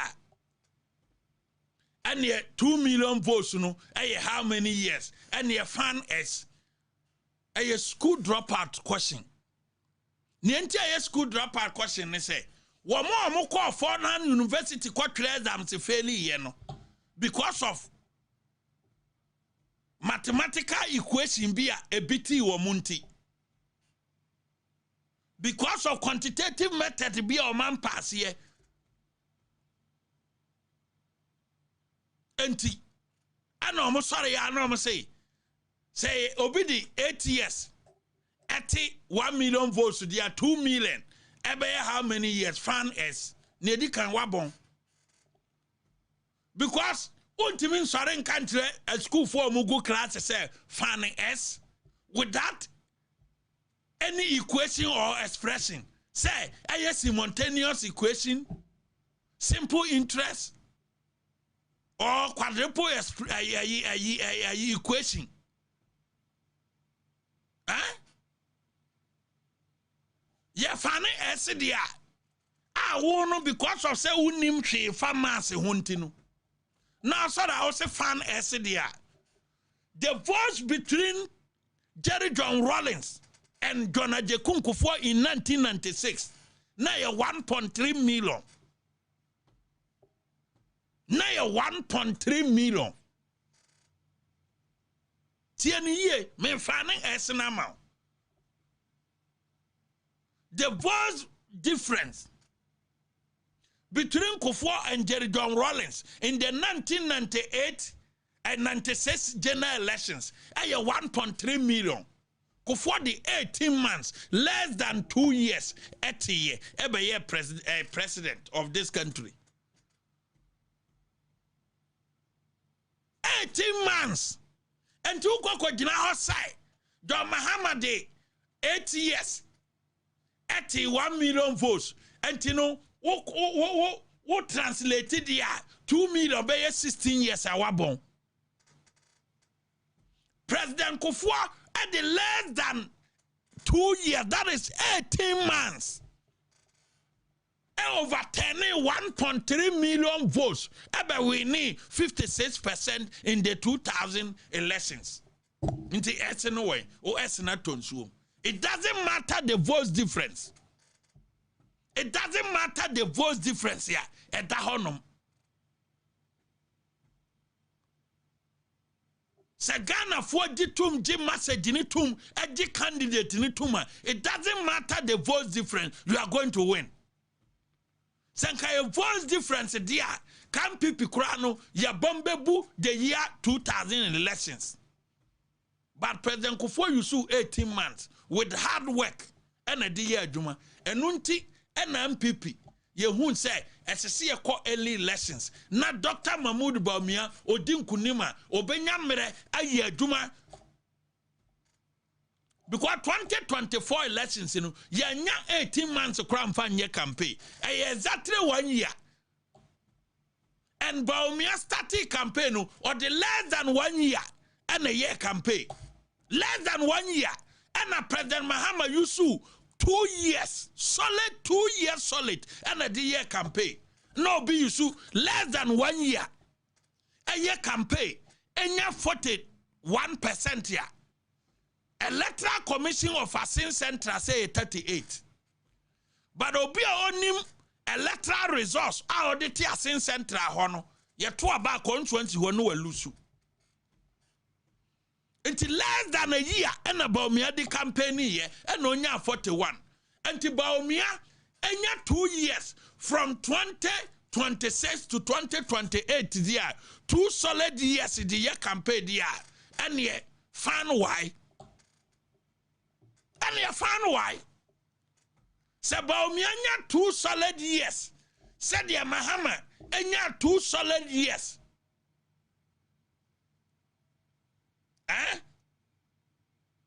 2022 to 2024, 2 solid years at the year campaign. Say Bawumia sunyane sa 2026 to 2028 there. And you found why? Because Kufuor 18 months, close to 2 years, and not the final why, and not the overtaking or cancel 1.3 million votes. And to Yanum Bino, 1 year diria, and maybe say a fan S, because a year, one more call Fordham University, one more fairly exams, and one more business question, say fan S. ye konya me yadoma eda se eda ukuo da ye beba ne ya ba betoa so ye da ya hwefo ne ye tiefo nyina ase se trader mponkwame no abo ye ho ban watene ne nsa kese wo eso nyame yadoma eda ukuo da ye bese na hia wo hia TV the evidence show ne ya toa so ye da mu nyina ase therefore enye nkwa ontimi endidi ngu grassroots for na bodisem na wa channel ho appoint accusing fingers on the very people now omo hwa grassroots for no omo ma grassroots for na adwuma grassroots for no were in need and omo come home we will not allow it we will expose him and me ba be go through contract no where you just contractor onyaye e wo energy ministry in a space of just 6 years na me ba be hye contract e di kan ye demand 2017 to supply 150 watt LED street lights complete with arms, bolts, nuts and washers. Ye demand 2017 sika PM 100,260,000 Ghana cedis. Contract tosu miedu eno ye demand 2018 so supply conductors and pole top accessories. Eno sika PM 54,260,800 Ghana cedis. Eno ye demand 2018 na so contract tosu miensa. Ye can so one supply a pole top accessories. Eno sika PM 20,424,250 Ghana cedis. And also 2018 now contract toso 4 you can say on supply air conductors in 2018 CK PM 22,018,000 Ghana cedis 2018 contract toso 5 or supply air steel posts and CK PM 23,236,000 Ghana cedis contract toso 6 and also you can say on supply air conductors in 2018 and sika APM 71,383,200 Ghana cedis contractor etoso 7 and or supply a LED bulbs and 2018 no nyasa contract no sika APM 47,936,000 Ghana cedis contractor etoso 8 and or supply conductors and 2019 year the contract in a man CK PM 22,400,000 Ghana cedis contractor etoso 10 contractor etoso 9 rather and or supply electrical materials CK APM 33,778,000 and also contract no year in 2020 contract etoso 10 supply of electrical materials BM and no year in 2020 different companies no did you and no CK PM 30,483,300 Ghana cedis in 2020 now so yes I am the contract I toss 11 our supply electrical materials and also different company no use here CK PM 26,302,800 Ghana cedis 2020 na contract toss 12 or supply another electrical materials with different company CK PM 25,219,200 Ghana cedis in 2020 contract also 13 and also supply electrical materials and also different company no use here CK PM 40,273,400 Ghana cedis contract also 14 supply of electrical materials 25 square meter PVC AL conductor and no CK PM 40,720,000 Ghana cedis contract also 15 supply of electrical materials and no way na company Mina Dro Ventures CK PM 42,935,380 Ghana cedis contract also 16 supply of electrical materials company we cat so said limited were you pay and also CK PM 47,202,856 Ghana cedis contractor also 17 and no yeah demand 2020 and also supply electrical materials CK PM 42,825,404 Ghana cedis contractor also 18 and also supply street lights 150 megawatts Sika APM 19,939,200 Ghana cedis. And we had the man 2022 no contract men happen on ha 19th contract and no or supply street lights and no you see different companies. Sika APM SI 19,897,680 Ghana cedis in 2022. Contract at also 20 and no supply LED street lights 150 megawatts. And you see different company. Sika APM 19,903,480 Ghana cedis in 2022. So total 20 companies contracting. Okay, Sika APM ebomam 751,380,958 Ghana cedis nipa ba kope one ne yere ene ne ma. And on one ne wenya no ho atwa ne ho. Ye did say a kufuado appointees and a neglected grassroots for them. One and a minister or appointee or CEO when you are even 1% of this. Meanwhile, attack your my own inside grassroots against they use their meager salaries. Salary almost a month salary trium and do 30,000 Ghana cedis. And no more they share grassroots for no. When you see catchy be away, at the park or to cast a CC are dying at the year girls. We try home be blaming other people. You see, our power on cost on yes, I cheap politicians. We will expose him. I will bring the rest. And I must say.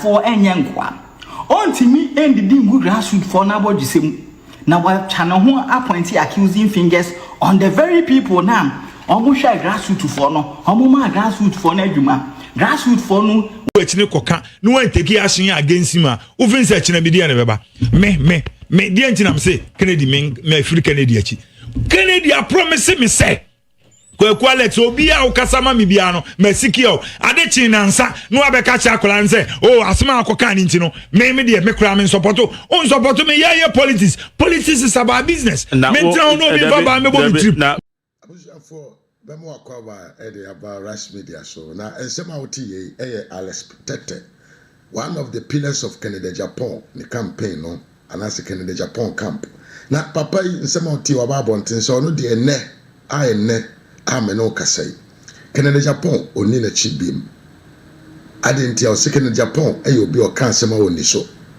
a promise ne se nko be protect no but who say ankoye papa ne kasa ko achiripo kan se na wo Canada Japan kola no wa wo ma 22 obi du atam media no mu a age so no unexpected ne ba be yi ano na akwakọ kan so akwakọ kan sembi na se no mu etupa according to sources no unexpected echo report to MPP ni bi de na ma yoko se yoko fo nkochi no because we diga na sika ene se Canada Japan ka se da bi man kasa na omu ye mini o MPP ni unexpected se wadwa se ono echo report to Ghana ni a wadi Ghana fo sika na Canada Japan ba bonten se ono na nya adwene enti se sa na tie de ono de ne camp ono wa free ho one Canada Japan camp omoto nkwanta omo apem yenko nkonkoti ensem no na yezo yenko nkonkoti atija ta wachine koka no wan take action against him ufin se china bidia ne beba me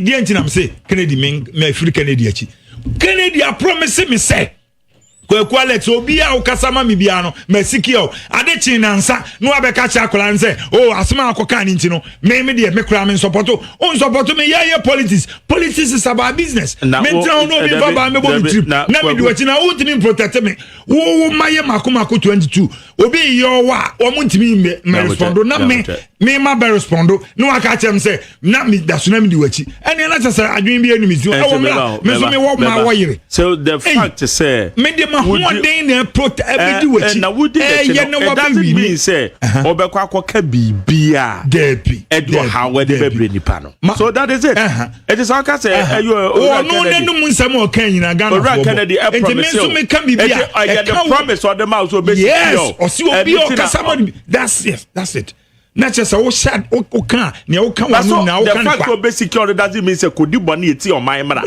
ana say koye bibia obi na aye bone ene ma report ama Ghana say nipa we oye nipa ya manyoni wa ye o man ne bone enti me ye Ghana ni enti momfa mo say citizen arrest enti me di petition aba uzi ade no akoka say ate me party ni na ade na wo ba abonten ka say ye bedu achi a wo be we say wo be secure ye na say wo kan asam no wo wano keke ni ba mu bo ntimi nye ho aso enti so unim say ne ontimi protect no emfa wano nka anything of free Kennedy that's it when no man can secure you they can secure obehwe me yakumi because yes sana se kire se me yatwini ba me no nam na wo mageri ne ya ye nam na me hu se untimi protect me onso aka chem say anopa makofo oba no maka chem say me secure me take care of you nya de chi no oba no ebehu no na ne nsam da abonten a na me da no bi wati o nsam wo kan ya emu ne ye crime owura Kennedy kan bi ye crime ono fin say o ye ne ne party fo na ni be so na chen wo ntigo do koto abonten e ma ne party fo na gina tum never ye nya ne sa it's a politics ye nya ne sa nya bibia na ye kan politics nya bibia na ye kan sit okay we admit it because who say we admit it bibia na wo ye pani a pani die mante what enso onte ye pani ye bibia wo so be bie wano aka masa ana wo betimi secure me na me ho na me ba matena ho ma obi akokumi na me ma na o ma be ka kire on ada bi yenye politics a da bi enti wo hu a age ne wonim nyansa ene wo hu sa signal na we eye warning eye flag red flag ye de kirewa ne wo hu ba bi a wo gina nya sa emwa politics yenye ne sa se wo devote wo ho akobo obi nya se ono ne ma osika nya wo ntini fi ono ka mu na wo de wo ho den ni we kobo ano na wa ye niema ebetumi ama wawu wo life efru nsa na wo se na wano na ne ensesa nka wo bie me wa mie na no anka se dada yedi na chi nyina yes minim se me ye bibia with man cost so what I say eti obi beka say I will secure you doesn't mean say a word it doesn't mean say kodi bone na bra no secure majeri bone ni se eti bia da wo ye no eti the party mra eti as a party for Bible say the atembu be free ye fie wo so de be free ni fie o be free asofo so unkonfo ne yakromfo unzu preach say ye honesty ma republic na ne wo kan metie wenu asem say da bi ene papa we yedi na chi a o ye correct na unkonfo ne wiade ne aka wo say da bi say be unkonfo ne kran say ne wo kan no etwa butu asem na wo kan no enti mintie ne wo o na na cha say ne wo kan abondin nyina no mitie wa eye kasa keke ye nya ne sa majeri asembe na okay politics ni aye no enti wonim se yesi wontimi inspire a enchro yedi wachi ya ne yedi wachi na kono no support o yedin keke yedin keke menka se support me se menya akola but ensese nya wudin nam de kokasa wudin ye Kennedy midin ye Kwaku Alex enti nipa no wa ye tese wadi Ghana bone enti makoka bibia se ho trouble ba eye me ni krom ha ya me busa se me wo krom ha me masa asisemu yi majeri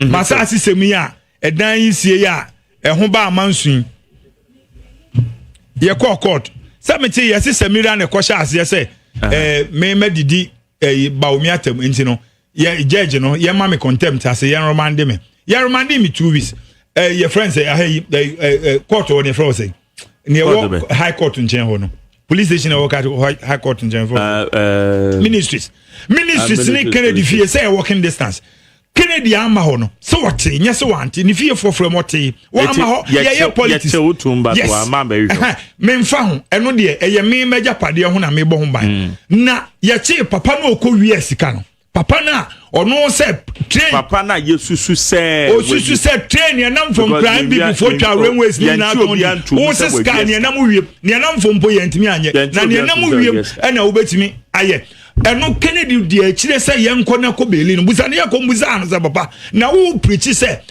ye sane ma we mu na nye na nipa na wa bokro no a wo de wajapade ekusia no nipa no ojo mokro no wa he den e bi o mokro no ti ka so bokro no bi ta kwata no bokro no me makokro na tese ba bokro me omo si ka so de yes ka twe ye hu ade ne wo wie ma sika na ye e fa wan so afa ni ye twe na aka so abokro no sese edi tu no gina court ye di na sem ni case ni ye den ni case na betimi ya kire se ye de to so and ye di bibi to so a eno nkire se we are guilty you bet sanefie court of competent jurisdiction e bet say we are guilty e say wo ka say eni bana bokro no abokro ne sese di bana fa wa ko gina court ye di aban tu nya so say ye dwuma ma aban wenti nya yo ene de wenti me nka ye ti kro ma ye court ne na be kire enti me masem ne se me sa nioma ne si a me de ne wo be ka chem ne no nam de ye adwuma ho se unim se ena me ka sa de ne si ye no man fa anya sam because eno ye meja pade ho asem na me ka